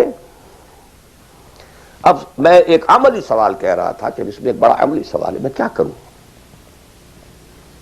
میں ایک ایسے ماحول میں رہ رہا ہوں جس میں اللہ کا دین غالب نہیں ہے، میں نماز پڑھ رہا ہوں، روزہ رکھ رہا ہوں، میں شراب نہیں پیتا، میں سور نہیں کھاتا، چلو میں نے اپنا اکاؤنٹ جو ہے بینک میں جو ہے کرنٹ اکاؤنٹ رکھا ہوا ہے، میں نے کوئی سود نہیں لیا، نہ سود لینا چاہتا ہوں، کیا کروں؟ اکیلا چنا پہاڑ کو تو نہیں پھوڑ سکتا، پورا نظام تو میرے بدلنے سے نہیں بدل جائے گا، تو میں تو رہا پھر 40%، 50%، 60%، 70% کافر کا کافر۔ تو what's the way out? What's the مخرج؟ بڑی پیاری حدیث ہے وہ جس میں یہ الفاظ آتے ہیں، حضور نے فرمایا انہا ستکون فتنۃ، ایک وقت آئے گا کہ بڑا فتنہ ہوگا۔ حضرت علی فرماتے میں نے فوراً عرض کیا مل مخرج منہا یا رسول اللہ، اے اللہ کے رسول یہ بتائیے اس سے نکلنے کا راستہ کون سا ہوگا؟ یہ نہیں پوچھا کیا فتنہ ہوگا، کیوں ہوگا، کب ہوگا، کیسے ہوگا، کدھر سے آئے گا، کچھ نہیں، نکلنے کا راستہ بتائیے۔ بلکہ ایک اور روایت اس حدیث کی اس سے بھی زیادہ پیاری ہے کہ اصل میں حضرت جبرائیل نے کہا حضور سے یا محمد امتک بعدک، اے محمد صلی اللہ علیہ وسلم کبھی سوچا ہے تمہارے بعد تمہاری امت کا کیا بنے گا؟ تو حضور پلٹ کر سوال کرتے ہیں مل مخرج منہا یا جبرائیل، یہ تو بہت بڑا پرابلم تم نے اے جبرائیل میرے سامنے رکھا ہے، تو اب آپ ہی بتائیں اس سے نکلنے کا راستہ کیا ہوگا؟ قال کتاب اللہ، وہ پوری حدیث پھر وہی ہے، کتاب اللہ فیہ خبر ما قبلکم ونبأ ما بعدکم وحکم ما بینکم وہو ذکر الحکیم وہو صراط المستقیم وہو حبل اللہ المتین۔ اس کا مخرج کیا ہے؟ یہ ہے اصل میں میرے اور اگر تو یہ بات سمجھ میں آ گئی اس کے لیے تصور سمجھ لیجئے، ہمارے دین میں کفارے کا ایک تصور ہے۔ آپ نے روزہ توڑ دیا، وہ تو ٹوٹ گیا، کیا کروں، جڑ تو نہیں سکتا۔ کب اشکوں سے جڑ سکتا ہے؟ جو ٹوٹ گیا سو ٹوٹ گیا۔ موتی ہو کہ شیشہ جام کے بل، جو ٹوٹ گیا سو ٹوٹ گیا۔ تم ناحق ٹکڑے چن چن کر دامن میں چھپائے بیٹھے ہو، شیشوں کا مسیحا کوئی نہیں، کیا آس لگائے بیٹھے، وہ تو ٹوٹ گیا، لیکن اس کا کفارہ دے دیا گیا۔ کفارہ ہے، قسم کھائی تھی، یہ نہیں ہے کہ اب توڑ نہیں سکتے، غلط کھا بیٹھے، توڑو، کفارہ۔ آج میں اس لفظ کفارہ کے حوالے سے آپ کے سامنے وہ بات رکھ رہا ہوں۔ اب مجھے اللہ نے پیدا کر دیا اس دور میں، کسی کو ہندوستان میں پیدا کیا، کسی کو انگلستان میں کیا ہے، کسی کو امریکہ میں کیا ہے، کسی کو پاکستان میں کیا ہے، کچھ کو پاکستان پہنچا دیا ہے، چاہے زبردستی چاہے اپنی مرضی سے، کسی کو یہاں پہنچا دیا ہے چاہے کسی بھی نیت اور کسی بھی ارادے سے، لیکن اب ہیں کہیں ہیں، کیا کریں؟ کوئی کفارہ ہونا چاہیے، کوئی مخرج ہونا چاہیے، بس یہی کفارہ ہے۔ پھر نوٹ کر لیجئے، اس ماحول سے سوائے سبسسٹنس لیول کے اور کچھ حاصل مت کرو، اور اس سبسسٹنس لیول پر بھی جو کچھ تم نے کھایا پیا ہے اور سانس لیا ہے، جو انرجی کریٹ ہوئی ہے، اس کا میکسیمم اس جہاد میں صرف کر دو کہ اس نظام کو بدلو۔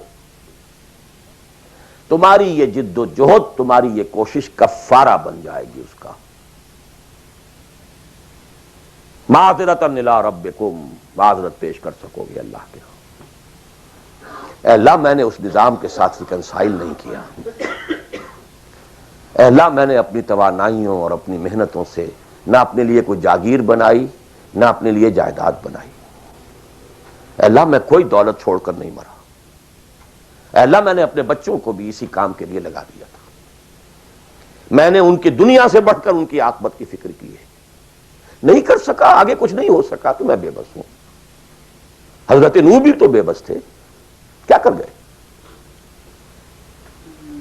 لیکن اگر کسی بھی درجے میں ریکنسیلیشن ہے، کمپیٹیبلٹی ہے، اس کو آپ نے ایکسپٹ کر لیا ہے، اس میں پھلنے پھولنے اور پھیلنے کا بندوبست کر رہے ہیں، یو آر ڈومڈ۔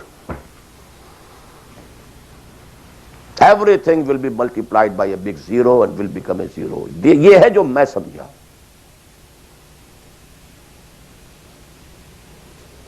اس کا نام ہے جہاد۔ کانسٹنٹ فرکشن، کانسٹنٹ اسٹرگل، جان مال، ان صلاتی و نسکی و محیای و مماتی للہ رب العالمین۔ میری زندگی کا مقصد تیرے دین کی سرفرازی، میں اسی لیے مسلمان، میں اسی لیے نمازی۔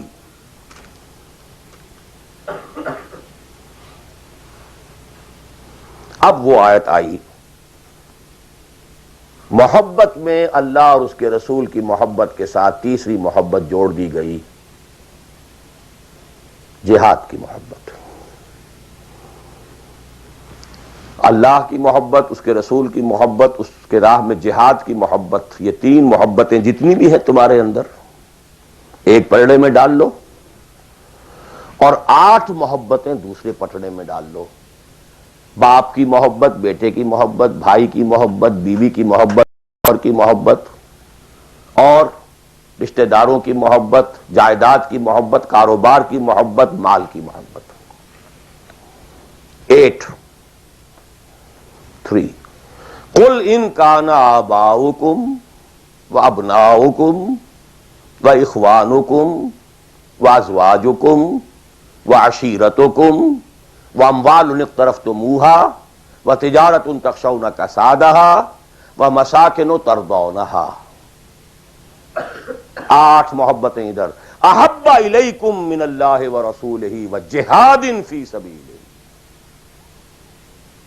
اگر یہ 8 محبتیں زیادہ بھاری ہیں تمہارے دل میں اللہ کی محبت سے، اس کے رسول کی محبت سے، اس کی راہ میں جہاد کی محبت سے، فتربصوا، جاؤ دفع ہو جاؤ، حتی یاتی اللہ بامرہ، یہاں تک کہ اللہ اپنا فیصلہ سنا دے۔ واللہ لا یہدی القوم الفاسقین، اللہ ایسے ناہنجاروں کو بالکل ہدایت نہیں دیتا۔ You deserve no guidance. کہتے رہیے اللہم اہدنا فیمن ہدیت، پڑھتے جائیے.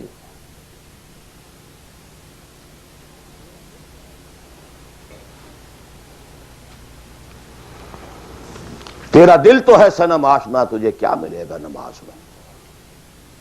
جو میں سر بسجدہ ہوا کبھی تو زمین سے آنے لگی صدا.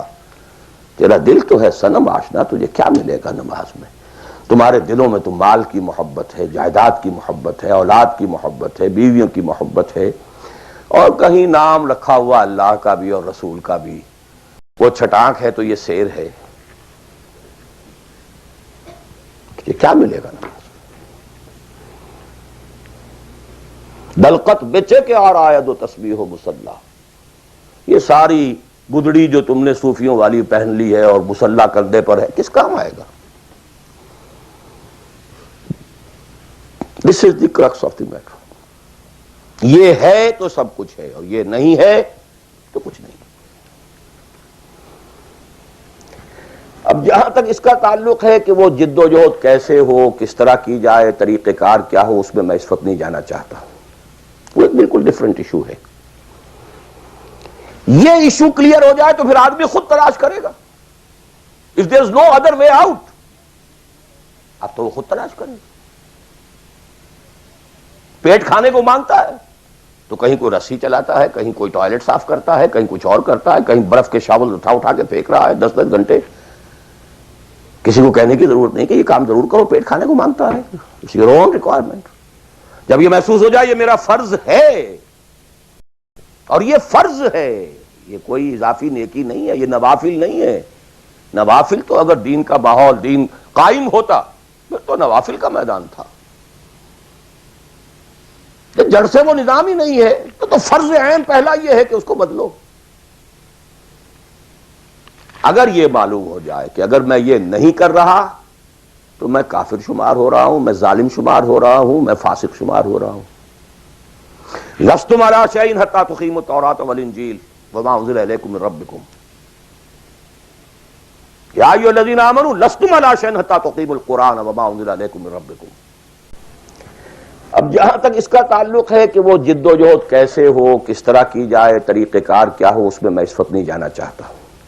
وہ ایک بالکل ڈفرنٹ ایشو ہے. یہ ایشو کلیئر ہو جائے تو پھر آدمی خود تلاش کرے گا. If there is no other way out, اب تو وہ خود تلاش کرے گا.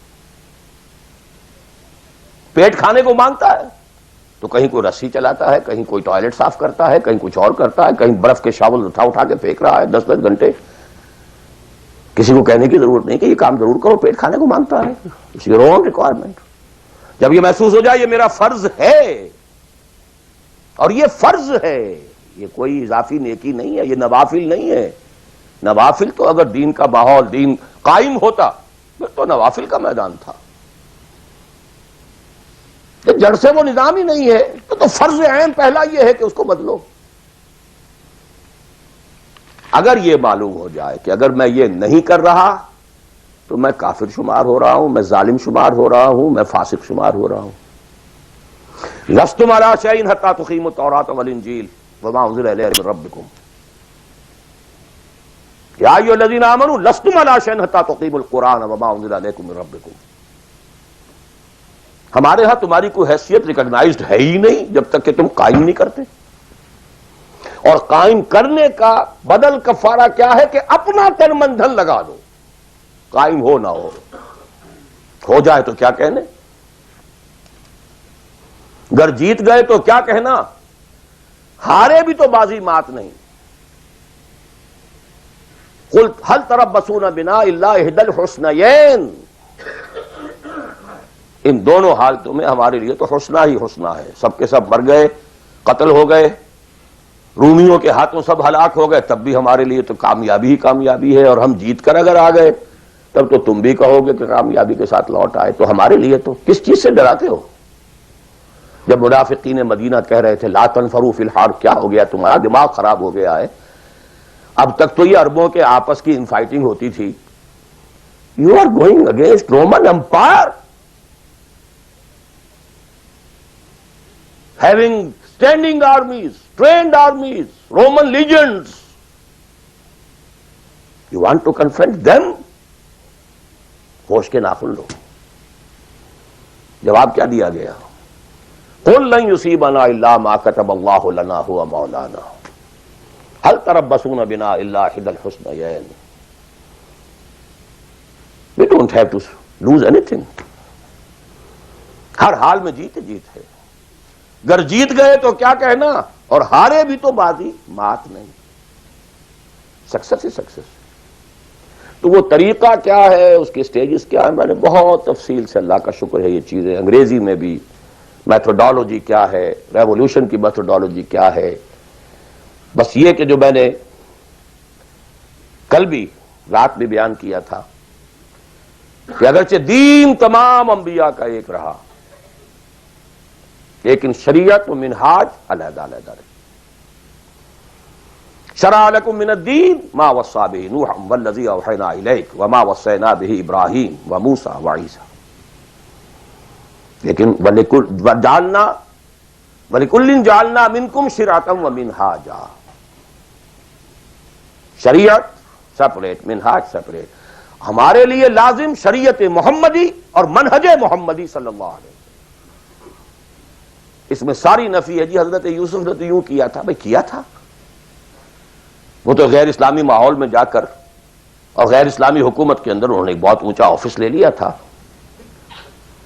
انہوں نے پہلے شرط یہ لگائی، پہلے ایمان لاؤ پھر میں آ کے تمہارے ہاں یہ کام کروں گا.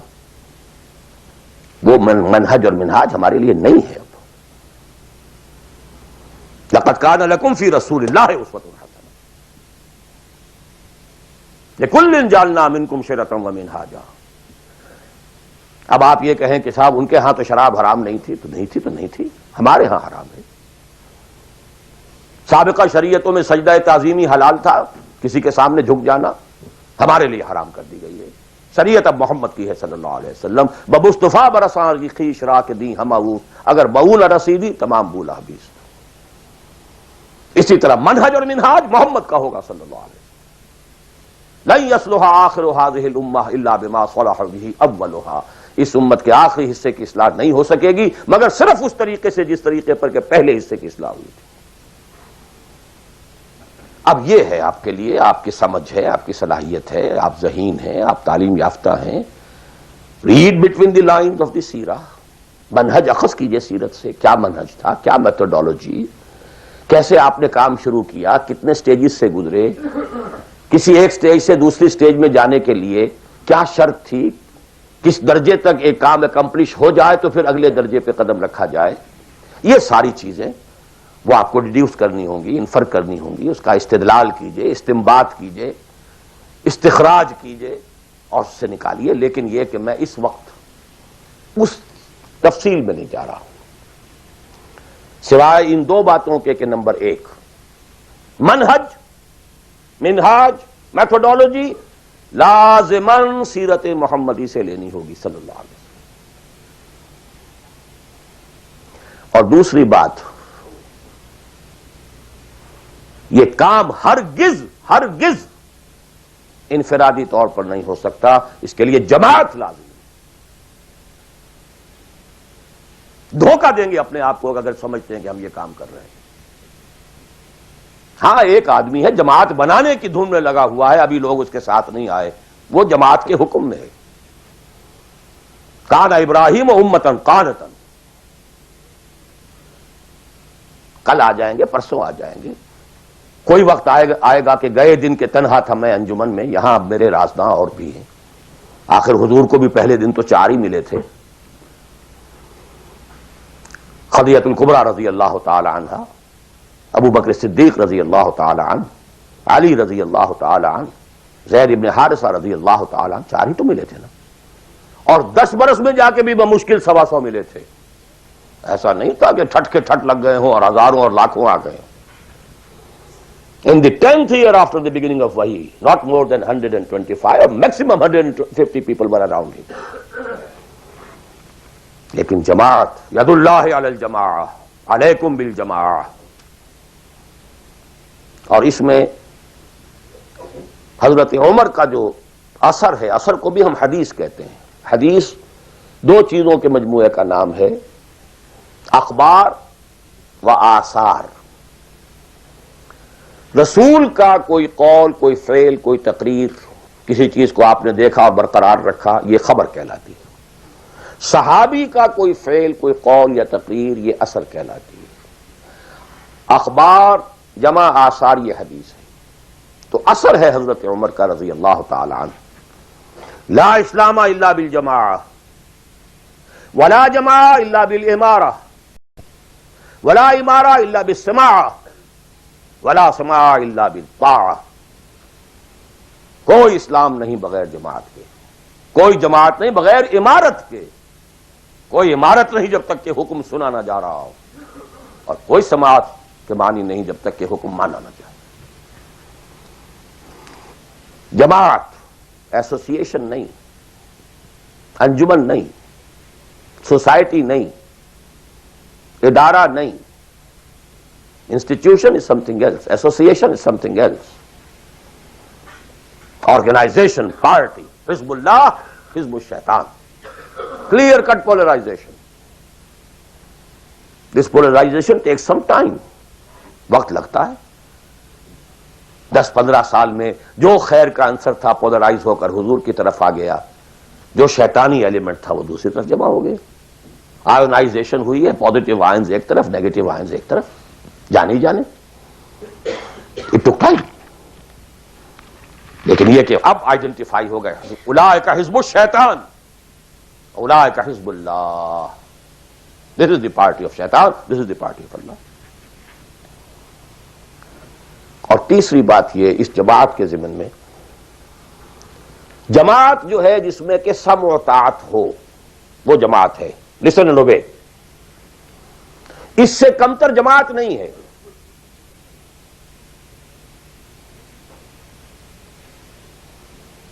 لیکن یہ جماعت مختلف قسم کی ہو سکتی ہے۔ ایک کانسٹیٹیوشنل جماعت ہو سکتی ہے، اس میں کانسٹیٹیوشن کو وہ حیثیت حاصل ہوتی ہے کہ you have to obey it. کوئی اس کا صدر بنتا ہے تو حلف لیتا ہے کہ I will be loyal to this constitution. اب یہ بھی تو ایک جماعت ہے نا، امریکن نیشن ایک جماعت ہے، اس کا ایک کانسٹیٹیوشن ہے۔ صدر آئے گا حلف لے گا، کوئی اور آئے گا حلف لے گا، چیف جسٹس ہوگا حلف لے گا، اس کانسٹیٹیوشن کا، کسی آدمی کا نہیں ہے اس میں حلف۔ Not personal allegiance to anybody, allegiance to the constitution۔ اسی طریقے سے جماعتیں بنے، ان کا دستور ہو، یہ ممبرشپ کی ریکوائرمنٹ ہے، یہ آپ پورا کریں گے ممبر بن جائیں گے، آپ امیر منتخب کریں گے کثرت رائے سے، پھر یہ کہ امیر جو ہے وہ بھی شورا بھی منتخب کریں گے، شورا کی رائے کا وہ پابند ہوگا یا نہیں ہوگا، کس درجے میں ہوگا، کس درجے میں، آپ بنا لیجئے کانسٹیٹیوشن، اور جو شخص بھی شامل ہوگا وہ اس کانسٹیٹیوشن کا حلف اٹھائے گا۔ To abide by this constitution۔ اس قسم کی جتنی جماعتیں ہیں، please take it from me, مباح ہیں، جائز ہیں، حلال ہیں، بشرطے کہ اس میں ڈسپلن ہے، اوبیڈینس ہے۔ دی اونلی ڈفرنس از کہ اس میں اوبیڈینس یا ڈسپلن کسی فرد کے ساتھ الیجینس پر نہیں ہے، بلکہ ایک کانسٹیٹیوشن کے ساتھ الیجینس پر ہے۔ But you have to obey, listen and obey، can't go beyond that constitution۔ تو مباح اور حلال اور جائز ہر وہ جماعت ہے، خواہ کسی بنیاد پر بنی ہوئی ہو، جس میں ڈسپلن ہے اور سمع و طاعت ہے، listen and obey ہے۔ لیکن منصوص، مسنون، معصور، یہ تین الفاظ، منصوص وہ شے ہے کہ جس کا ذکر قرآن اور حدیث میں ہو، نص یہ ہے ہماری۔ مسنون وہ شے ہے جس پر حضور نے عمل کیا ہو۔ معصور وہ شے ہے جس پر کہ آپ کے بعد بھی ہماری امت کے لوگوں نے عمل کیا ہے۔ صرف ایک طریقہ ہے اور وہ ہے پرسنل بیعت کا، شخصی بیعت، allegiance to a person۔ That is called بیعت۔ ہمارے ہاں حضور نے لی تو بیعت لی، حالانکہ آپ نبی تھے، رسول تھے، آپ کی اطاعت تو کرنی ہی کرنی تھی، اس کا کوئی سوال ہی پیدا نہیں ہوتا، کسی اور ایڈیشنل فارمل کسی ایگریمنٹ کی کوئی ضرورت ہی نہیں۔ But he had to leave some uswa for the ummah. اگر یہ نہ ہوتا تو بعد میں والوں کے لیے، بعد میں تو کوئی نبی تو نہیں آنا، رسول تو نہیں آنا، اسوا کہاں سے آتا پھر؟ بایعنا رسول اللہ صلی اللہ علیہ وسلم علی السمع والطاعۃ فی العسر والیسر والمنشۃ والمکرہ وعلی عثرۃ علینا وعلی لا ننازع امر اہلہ وعلی نقول بالحق اینما کنا لا نخاف فی اللہ لومۃ لائم. متفق علیہ، بخاری مسلم دونوں میں یہ حدیث موجود ہے. عبادہ ابن صامت رضی اللہ تعالیٰ. سوچئے جب رسول مان لیا تو یہ ساری باتیں کہنے کی ضرورت کیا ہے؟ Sometimes I do wonder, brother, when you say Allahumma taqabbal minna ruku'ana wa sujudana wa what's this? Salatana, yakfi inshallah. Rabbana taqabbal minna innaka antas sami'ul alim. Everything. Why to go on counting them?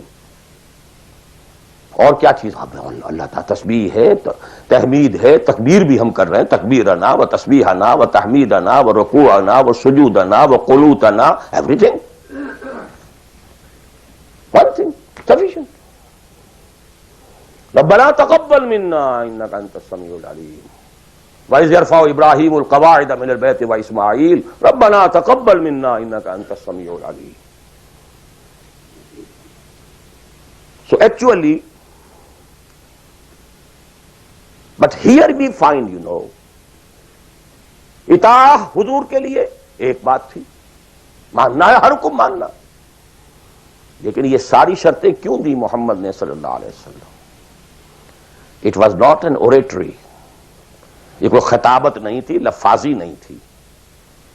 یہ در حقیقت اس جماعت کے لیے ناگزیر شرائط ہے. سمع و طاعت فی العسر والیسر، سننا اور ماننا چاہے مشکل ہو چاہے آسانی ہو. والمنشط والمکرہ، چاہے طبیعت آمادہ ہو اور چاہے طبیعت پر جبر کرنا پڑے. کوئی معاملہ تھا، فیصلہ ہوا ہے جو آپ کی رائے کے خلاف ہوا ہے، لیکن فیصلہ ہے، امیر کا حکم ہے. اب آپ کو اپنی طبیعت پر جبر کرنا پڑے گا اسے ماننے کے لیے، ماننا ہوگا. اور اگر فیصلہ آپ کی رائے کے مطابق ہوا ہے تو آپ بڑے شرح صدر کے ساتھ اس پر عمل کریں گے. وَعَلَىٰ عَثَرَةٍ عَلَيَّ، چاہے آپ دوسروں کو مجھ پر ترجیح دے دیں، that is the main thing. جماعتوں کا بیڑا غرق تو ہوتا ہے اس چیز سے. آپ نے اس کو کیوں بنا دیا؟ میں پرانا آدمی، میں سینئر آدمی، آپ نے زید ابن حارثہ کو بنا دیا. یہ تو آزاد شدہ غلام ہے. بڑے بڑے جلیل القدر جو ہیں قریش کے سردار اس کے کہہ جائیں گے. حضور کا چچا زاد بھائی ساتھ ہے. زید شہید ہوئے ہیں. جعفر طیار رضی اللہ تعالی عنہ، ابن ابی طالب، he was under him. پھر آخری لشکر میں آپ نے اسامہ کو بنا دیا، اور ستم بالا ہے ستم. ینگ مین، اس کی کمانڈ میں آپ دے رہے ہیں کبار صحابہ کو. No, it's your prerogative. To whomsoever you give the office, it's your prerogative. We are not going to question it. کبھی نہیں آپ پر اعتراض کریں گے. علی عثرۃ علینا، آپ جس کو چاہیں ہم پر ترجیح دیں. لا ننازع الامر اہلہ، اور جس کو آپ ذمہ دار امیر بنا دیں گے اس سے جھگڑیں گے نہیں، کوآپریٹ کریں گے. وَلَا نَقُولَ بِالْحَقِّ أَيْنَمَا كُنَّا لَا نَخَافُ فِي اللَّهِ لَوْمَةَ لَائِمٍ. البتہ جہاں بھی ہوں گے حق بات کہیں گے، جو اپنی رائے ہے وہ ضرور دیں گے، زبان اپنی بند نہیں کریں گے کہ خام خواہ کوئی مذاق اڑے گا میں نے یہ بات کہہ دی.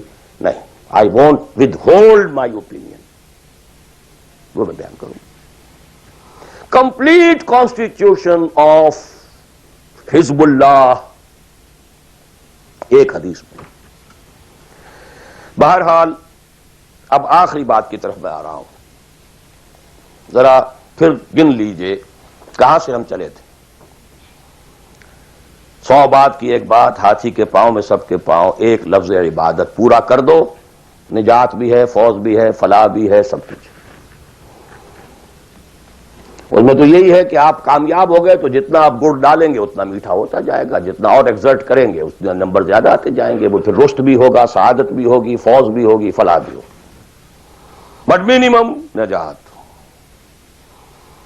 عبادت کے دو اجزاء لازم، جسم کے مانند ویزیبل جز ٹوٹل اوبیڈینس، روح کے مانند اس کی اصل اسپرٹ اللہ کی محبت. اوبیڈینس اور محبت میں اللہ اور رسول دونوں یکجا، نظری طور پر اللہ اول رسول ثانی، عملاً رسول اول اللہ ثانی. اوبیڈینس میں غلطی ہو جائے وقتی طور پر، غیر شعوری طور پر، بھول میں، چوک میں، جذبات کے طوفان میں، وقتی طور پر ماحول سے اثر انداز ہو کر، ٹھیک ہے فوراً توبہ کر لو، اللہ معاف کر دے گا. ایک گناہ بھی اگر مستقلاً جان بوجھ کر اپنی زندگی کے اندر داخل کر لیا تو یہ بگ زیرو ہے، سارا بقیہ زیرو سے ضرب کھا کر زیرو ہو جاتا. تین چیزیں ایکسکلوسیو اللہ کے لیے ہیں. دعا صرف اللہ سے، تعظیم کے لیے جو مظاہر ہیں، قنوت ہو، رکوع ہو، سجود ہو، صرف اللہ کے. اخلاص اور احتساب، مقصد ہو آپ کا اللہ کی رضا اور جزا بھی صرف اسی سے، یہ ایکسکلوسیو اللہ کے لیے تھی. اس کے بعد ہم نے کہا کہ انفرادی اور اجتماعی یہ مختلف دائرے ہوتے ہیں. انفرادی آدمی کر سکتا ہے، چاہے دقت آتی ہے کر سکتا ہو، چاہے بھوک آ جائے، فاقہ آ جائے، جان پر بن جائے، کر سکتا ہو. یہ ایک دائرہ ہے. نہیں کر رہا تو ناہنجار ہے. اور ایک حصہ وہ ہے جو کر ہی نہیں سکتا جب تک کہ نظام نہ بدلے. اور اس میں ویرینگ پروپورشنز رہیں گی.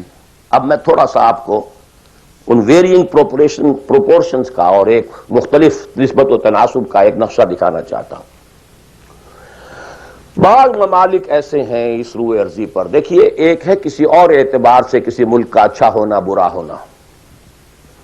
کہیں بادشاہت کا نظام ہے، کہیں ڈکٹیٹرشپ ہے، کہیں کچھ اور ہے، کہیں کچھ اور ہے، کہیں جو ہے بہت کرپشن ہے، کہیں رشوت زیادہ ہے، کہیں کوئی کچھ اور ہے. کچھ ان چیزوں کو چھوڑ دیجیے، اس وقت میں خالی شریعت کی بات کر رہا ہوں، حلال اور حرام کی بات کر رہا ہوں. کچھ ممالک ایسے ہیں جہاں شریعت پر عمل کرنے کا دائرہ کافی وسیع ہے. نماز، روزہ، حج، زکوٰۃ بھی آپ کر سکتے ہیں. آپ کا پرسنل لا بھی پورا آپ کے مطابق ہے. شادی، بیاہ، نکاح، طلاق ٹوٹلی آپ کے اپنے ہاتھ میں ہے. لا آف انہیریٹنس بھی آپ کا چل سکتا ہے. کسی درجے میں حدود اور جو ہے سزائیں، حدود و تعزیرات بھی نافذ ہیں. اگرچہ پورا نظام تو نہیں ہے اللہ کا، ٹوٹل تو نہیں ہے. سودی نظام ہے، معیشت یہ ہے، فلاں ہے، بادشاہت ہے، یہ ہے، وہ ہے، سب کچھ ہے، ظلم ہے. لیکن یہ چیزیں انفرادی اعتبار سے دائرہ وہاں کافی وسیع ہے. اس کی مثالیں ہیں سعودی عرب، ایران آف ٹوڈے، اور مجھے زیادہ حالات معلوم نہیں ہے لیکن مجھے توقع ہے کہ سوڈان آف ٹوڈے، اور میرے خیال میں اس کے علاوہ کوئی نہیں. اس کے بعد ایک اور دائرہ آتا ہے اور وہ میرے نزدیک اس میں ٹاپ پر پاکستان ہے. نماز، روزہ، حج، زکوٰۃ کیجیے. پرسنل لا وہ بھی آپ ویسے کہنے کو وہاں ہے قانون، لیکن یہ کہ بالفعل ایک آدمی چاہے تو اسلامی قانون پر عمل کر سکتا ہے. انہیریٹنس آپ اپنے حساب سے کر سکتے ہیں. دستور میں طے ہے حاکمیت اللہ کی. گویا کہ نظری اعتبار سے وہ ملک جو ہے وہ اللہ کی حاکمیت پر مبنی ہے. قرارداد مقاصد دستور کا جز بن چکی ہے. لیکن پھر نوٹ کیجئے، رشوت ہے، یہ ہے، وہ ہے، ظلم ہے، ناانصافی ہے، یہ سب اپنی جگہ. میں اس وقت شریعت کی بات کر رہا ہوں. ایک آدمی خود وہاں رہتے ہوئے چاہے بھوک آئے، تکلیف آئے، مصیبت آئے، اس کو ہر وقت جو ہے غصہ آتا رہے، یہ کیوں ٹیلی فون کا بل جو مجھے زیادہ آ گیا، یہ کیا ہو گیا، میری جو ہے میری تو کنفرم سیٹ تھی، یہ کیا کر رہے ہیں یہاں پر کہ مجھے بتا رہے ہیں کہ سیٹ نہیں ہے، وغیرہ وغیرہ سب کچھ. لیکن آپ شریعت پر عمل کر سکتے ہیں. تکلیف اٹھا کر، مصیبت جھیل کر، پیٹ کاٹ کر، فاقہ کر کے، جو بھی ہے، بڑا کاروبار نہیں کر سکتے، چھوٹا تو کر سکتے ہیں، جس میں نہ انکم ٹیکس کا معاملہ آئے گا، نہ کسی اور کی خباثت آئے گی، نہ کچھ اور ہوگا، کر تو سکتے ہیں، پیٹ پال سکتے ہیں۔ یہ ایک ملک ہے پاکستان۔ پھر یہ کہ نظری طور پر وہاں اگرچہ بالفعل نہیں ہے، نظری طور پر قرارداد مقاصد، ساورنٹی بلانگس ٹو اللہ۔ اب اس کے بعد وہ ملک آتے ہیں کہ جو خالص سیکولر ہیں، لیکن ان میں بھی میرے نزدیک ایک اعتبار سے بھارت بہت بہتر ہے۔ مثلا یہ کہ دو ملکوں کو ذہن میں رکھ لیجئے، ایک امریکہ یا امریکہ کی طرح انگلستان اور فلانستان آل، ایک بھارت سیکولر ہے، لیکن کم سے کم آج کی تاریخ تک مسلمانان نے، بھارت نے اپنا پرسنل لا محفوظ رکھا۔ I salute them. In the face of maximum hardships, کٹر ہندو تلا ہوا ہے کہ یہ کامن سول کوڈ ہونا چاہیے۔ اٹس ویری لاجیکل، ان کی بات بڑی منطقی ہے۔ جب قوم آپ کہتے ہیں ایک ہے، آپ سارے جو ہے سیاسی حقوق وہی لینا چاہتے ہیں کہ جو ہندوؤں کو حاصل ہیں، تو اگر قوم ایک ہے تو سیکولرزم کا تقاضا تو یہ ہے کہ کامن سول کوڈ ہونا چاہیے۔ Why this separate family laws? وہاں کوئی عورت برقع لے سکتی ہے، بلکہ میں سمجھتا ہوں کہ جتنی عورتیں برقعے میں ہندوستان میں آج نظر آ جائیں گی، پوری دنیا میں کسی اور ملک میں نظر نہیں آئے گی۔ Go and see Hyderabad Deccan, I have seen it. Pakistan میں تو برقعے کا نام و نشان بڑا، ڈھونڈ اب اس کو چراغ رخ زیبا لے کر کون؟ وہ تو فرسودگی کی علامت تھی، غربت کی علامت تھی۔ بھارت اس میں سب سے اونچا ہے۔ نماز پڑھیے، روزے رکھیے، مسجدیں بنائیے، ہے کچھ وہ فرکشن ہے، مشکل ہے، جینا وہی مشکل ہوتا ہے، مشکل جہاں آسان ہوتی ہے۔ بہرحال اس کے بعد لیسٹ جو ہے اس اعتبار سے وہ ممالک ہیں جن کا سر خیل امریکہ بہادر، امریکہ شریف ہے۔ نماز روزہ کر لو، ناٹ ایون دی پرسنل لا۔ قرآن مجید میں پڑھ لیا کرو نکاح اور طلاق کے قوانین، دیٹس آل، نتھنگ ڈوئنگ، ثواب لے لیا کرو۔ تراویح میں سن لیا کرو انہیریٹنس کے laws, nothing doing, keep them with you. یہاں انفرادیت کا حصہ، اگرچہ اور بڑی سہولت ہے، دنیا بڑی اچھی ہے، کھانے کو اچھا ملتا ہے، سیکیورٹی بہت ہے، سب کچھ ہے۔ سوال یہ ہے کہ آپ کی پرائرٹی نمبر 1 کیا ہے؟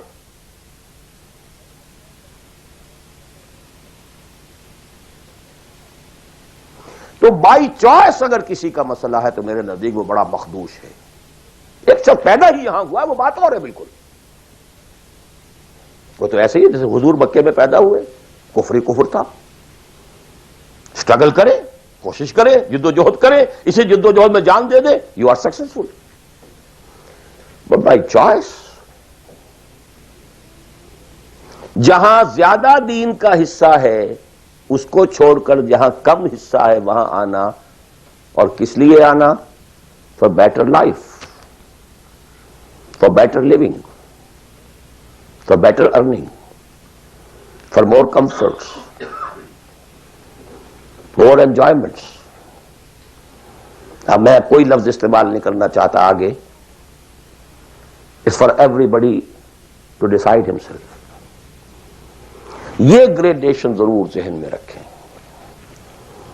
پاکستان میں بہت گند ہے، بہت خرابی ہے، رشوت ہے، جھوٹ ہے، لیگ پولنگ ہے، بیک بائٹنگ ہے، یہ ہے، وہ ہے، سود تو وہاں بھی ہے، یہ تو وہاں بھی، ٹھیک ہے، ایبسلیوٹلی کریکٹ۔ وہاں بھی معیشت سود کی ہے، معیشت تو ساری سود کی سعودی عرب کے بھی ہے، سارے دینی ادارے چلتے ہیں وہاں پہ سود کے پیسوں پر۔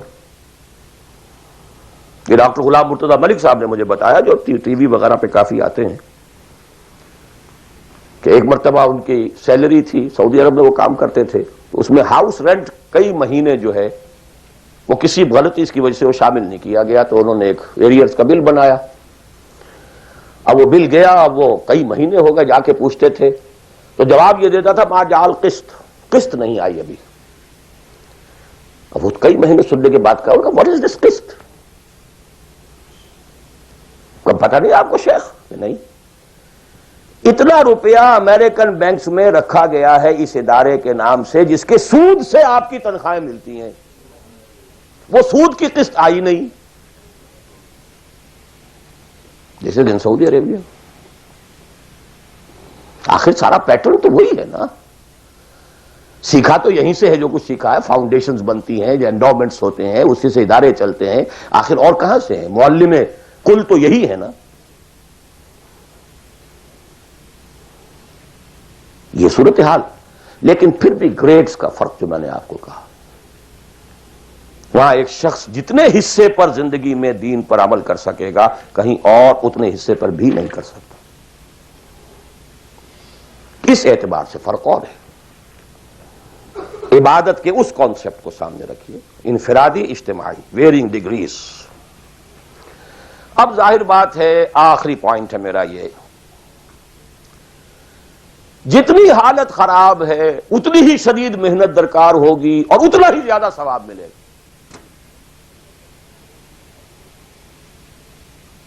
جہاں جتنی آسانی ہے اتنی ہی محنت کم ہے، اتنا ہی ثواب کم ہے۔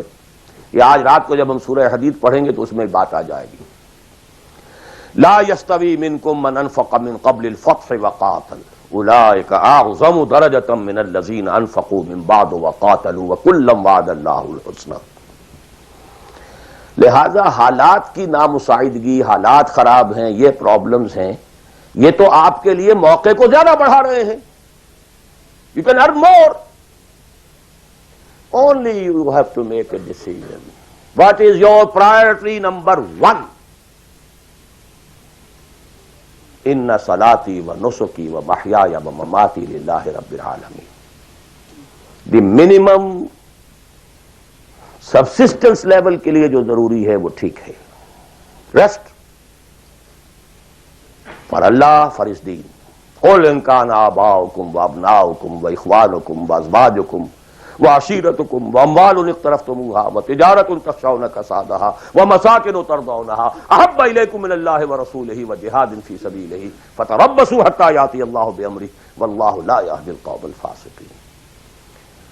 میں اللہ سے دعا کرتا ہوں کہ آپ اس کے لیے فرم فیصلہ کریں، اور اس کے لیے ظاہر بات ہے انفرادی حصے پر عمل انفرادی ہوگا، اجتماعی پر جماعت کے بغیر ممکن نہیں۔ کفارہ ادا کرنے کے لیے جماعت ہوگی، جماعت جو سم و طاعت کے ساتھ ہو، چاہے یہ سم و طاعت کسی دستور کا ہے اور چاہے یہ سم و طاعت کسی شخص کا ہے۔ دستور کے ساتھ سم و طاعت مباح ہے، جائز ہے، حلال ہے، لیکن ایک شخص کے ساتھ سم و طاعت منسوس ہے، مسنون ہے، معصور ہے،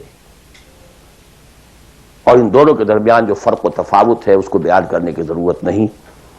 آخر میں دوبارہ یاد دلا رہا ہوں وہ دعا، اللہم ارنا الحق حقا وارزقنا اتباعہ وارنا الباطل باطلا وارزقنا اجتنابہ، اللہم وفقنا لما تحب وترضى، اللہم وفقنا نہجر کل ما تکرہہ، اللہم وفقنا نجاہد فی سبیلک جہد استطاعتنا، اللہم وفقنا نجاہد فی سبیلک باموالنا وانفسنا، اللہم وفقنا نبذل اموالنا ننفق اموالنا ونبذل انفسنا فی سبیلک، اللہم لا تزغ قلوبنا بعد اذ ہدیتنا وہب لنا من لدنک رحمہ انک انت الوہاب۔ اے اللہ ہمارے دلوں میں اگر اس وقت خیر کا کوئی رجحان پیدا ہوا ہے، کوئی عزم پیدا ہوا ہے، کوئی ارادہ پیدا ہوا ہے، تو اے اللہ اس ارادے کو تقویت دے، اس کو آگے بڑھا، اس پر عمل کرنے کی توفیق عطا فرما۔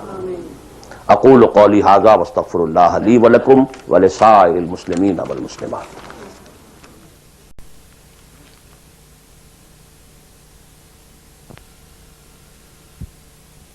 ڈائریکٹ ایک شے فی نفس ہی حرام ہے، نجس ہے.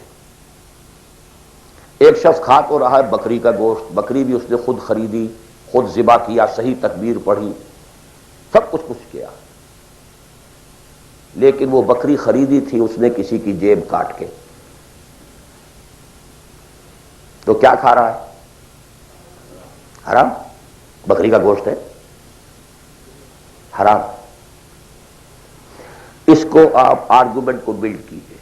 میں نے جو کچھ آج کہا ہے، باطل کے غلبے کے تحت زندگی گزارنا حرام ہے، الا یہ کہ آپ کی پوری توانائی اس کو بدلنے کے لیے صرف ہو رہی ہے.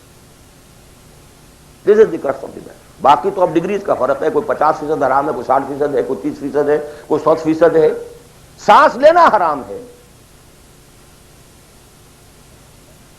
If you have reconciled with it, your very life is haram. باقی سب ڈگریز کا معاملہ ہو جائے گا. آپ کوئی شخص بینک کی سروس کر رہا ہے، کوئی شخص بینک سے اوور ڈرافٹ لے کے بزنس چلا رہا ہے، کوئی ایک ایسی فرم کے اندر اکاؤنٹنٹ کی حیثیت سے کام کر رہا ہے کہ جس میں بینک کا اوور ڈرافٹ بھی ہے، سب کچھ ہے، وہ انٹریز بھی پاس کر رہا ہے، لکھ بھی رہا ہے. کوئی شخص بیچارہ مزدور ہے، اس کارخانے میں کام کر رہا ہے کہ جو چل ہی رہا ہے اوور ڈرافٹ کے اوپر، بینک کے اوپر. اب یہ آپ سمجھیے کہ ایک گریڈیشن تو ہوتی چلی جائے گی. کوئی کچھ بھی نہیں کر رہا، سانس لے رہا ہے، تو حضور نے فرمایا کہ ایک زمانہ آئے گا کہ انسان سود سے جو بچ بھی جائے گا، سود کے دخان اور بخار سے نہیں بچ سکے گا. He has to inhale. سانس تو لینا ہے اسے، اور سانس کے ساتھ اس کا سود جائے گا. گندم کے ہر دانے کے اندر سود ہوگا تو کیا کرے گا؟ وہ ہے نظام کا معاملہ. اور آج دنیا میں ہم اس جگہ پہنچ گئے ہیں. نظام کی گرفت اتنی اسٹرانگ ہو گئی ہے، انڈیویجول کی حیثیت بالکل نہ ہونے کے برابر رہ گئی. بہت کنٹریکٹ ہو گیا ہے، بہت محدود ہو گیا ہے انفرادی آزادی کا دائرہ. نظام. جی اور کوئی بات؟ جی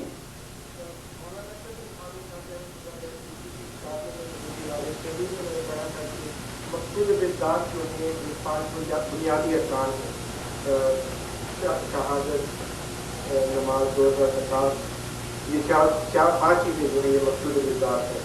آپ کی باتوں سے کچھ اندازہ ہوا مجھے کہ مقصود بذات نہیں ہے بلکہ مقصود بذات کچھ اور ہے جو آپ نے بھی بیان کیا. تو ذرا اس فرق کی کچھ وضاحت کرنا چاہیے. اب میں اس مولانا اشرف علی تھانوی صاحب کی شخصیت سے جو حسن ظن رکھتا ہوں، اس کی بنا پر میرا یہ گمان ہے کہ شاید آپ نے سمجھنے میں غلطی کی ہو، تو میں ان کی بات کی تردید نہیں کر رہا، جو بات آپ کہہ رہے ہیں اس کی تردید کر رہا ہوں. یہ تو اس حدیث صریح کے منافی ہے کہ جو سب سے زیادہ عام ہے اور ہر مسلمان کو یاد ہے، بنی الاسلام علی 5. 5 چیزوں پر اسلام قائم ہے. تو مقصود بالذات کیا ہے؟ اسلام یا نماز، روزہ، حج و زکات؟ اسلام. There are pillars and pillars are there to support the roof. The roof is Islam, عبادت. ادخلوا فی السلم کافہ. اعبدوا اللہ. اسلام، عبادت، اطاعت، یہ سب کے سب جو ہیں در حقیقت اس کے پلرز ہیں، ارکان اسلام ہیں. رکن کہتے ہیں ستون کو. ستونوں پر عمارت کھڑی ہے. بنی الاسلام علی 5. These are the supports. بدقسمتی یہ ہے کہ جب دین کی بجائے ہمارا ذہن مذہب کا ہو گیا، اس کے بعد سے ساری توجہ ان سپورٹس پر ہے، ارکان پر ہے.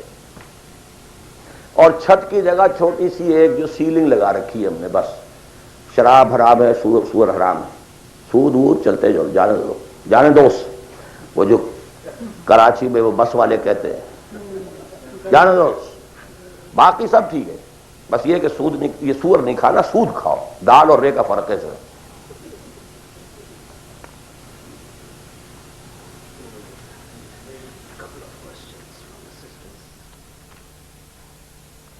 تقریر تو میں نے اردو میں کی تھی، سوال انگریزی شریف میں آ رہے ہیں.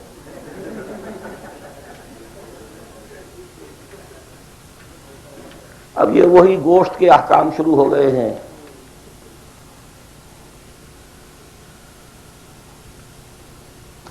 میں یہ سوالات آج نہیں لینا چاہتا. میں نہیں چاہتا کہ آپ لوگوں کا ذہن جو اصل تھیم ہے میری گفتگو کا اس سے ذرا ادھر ادھر ہٹے. جی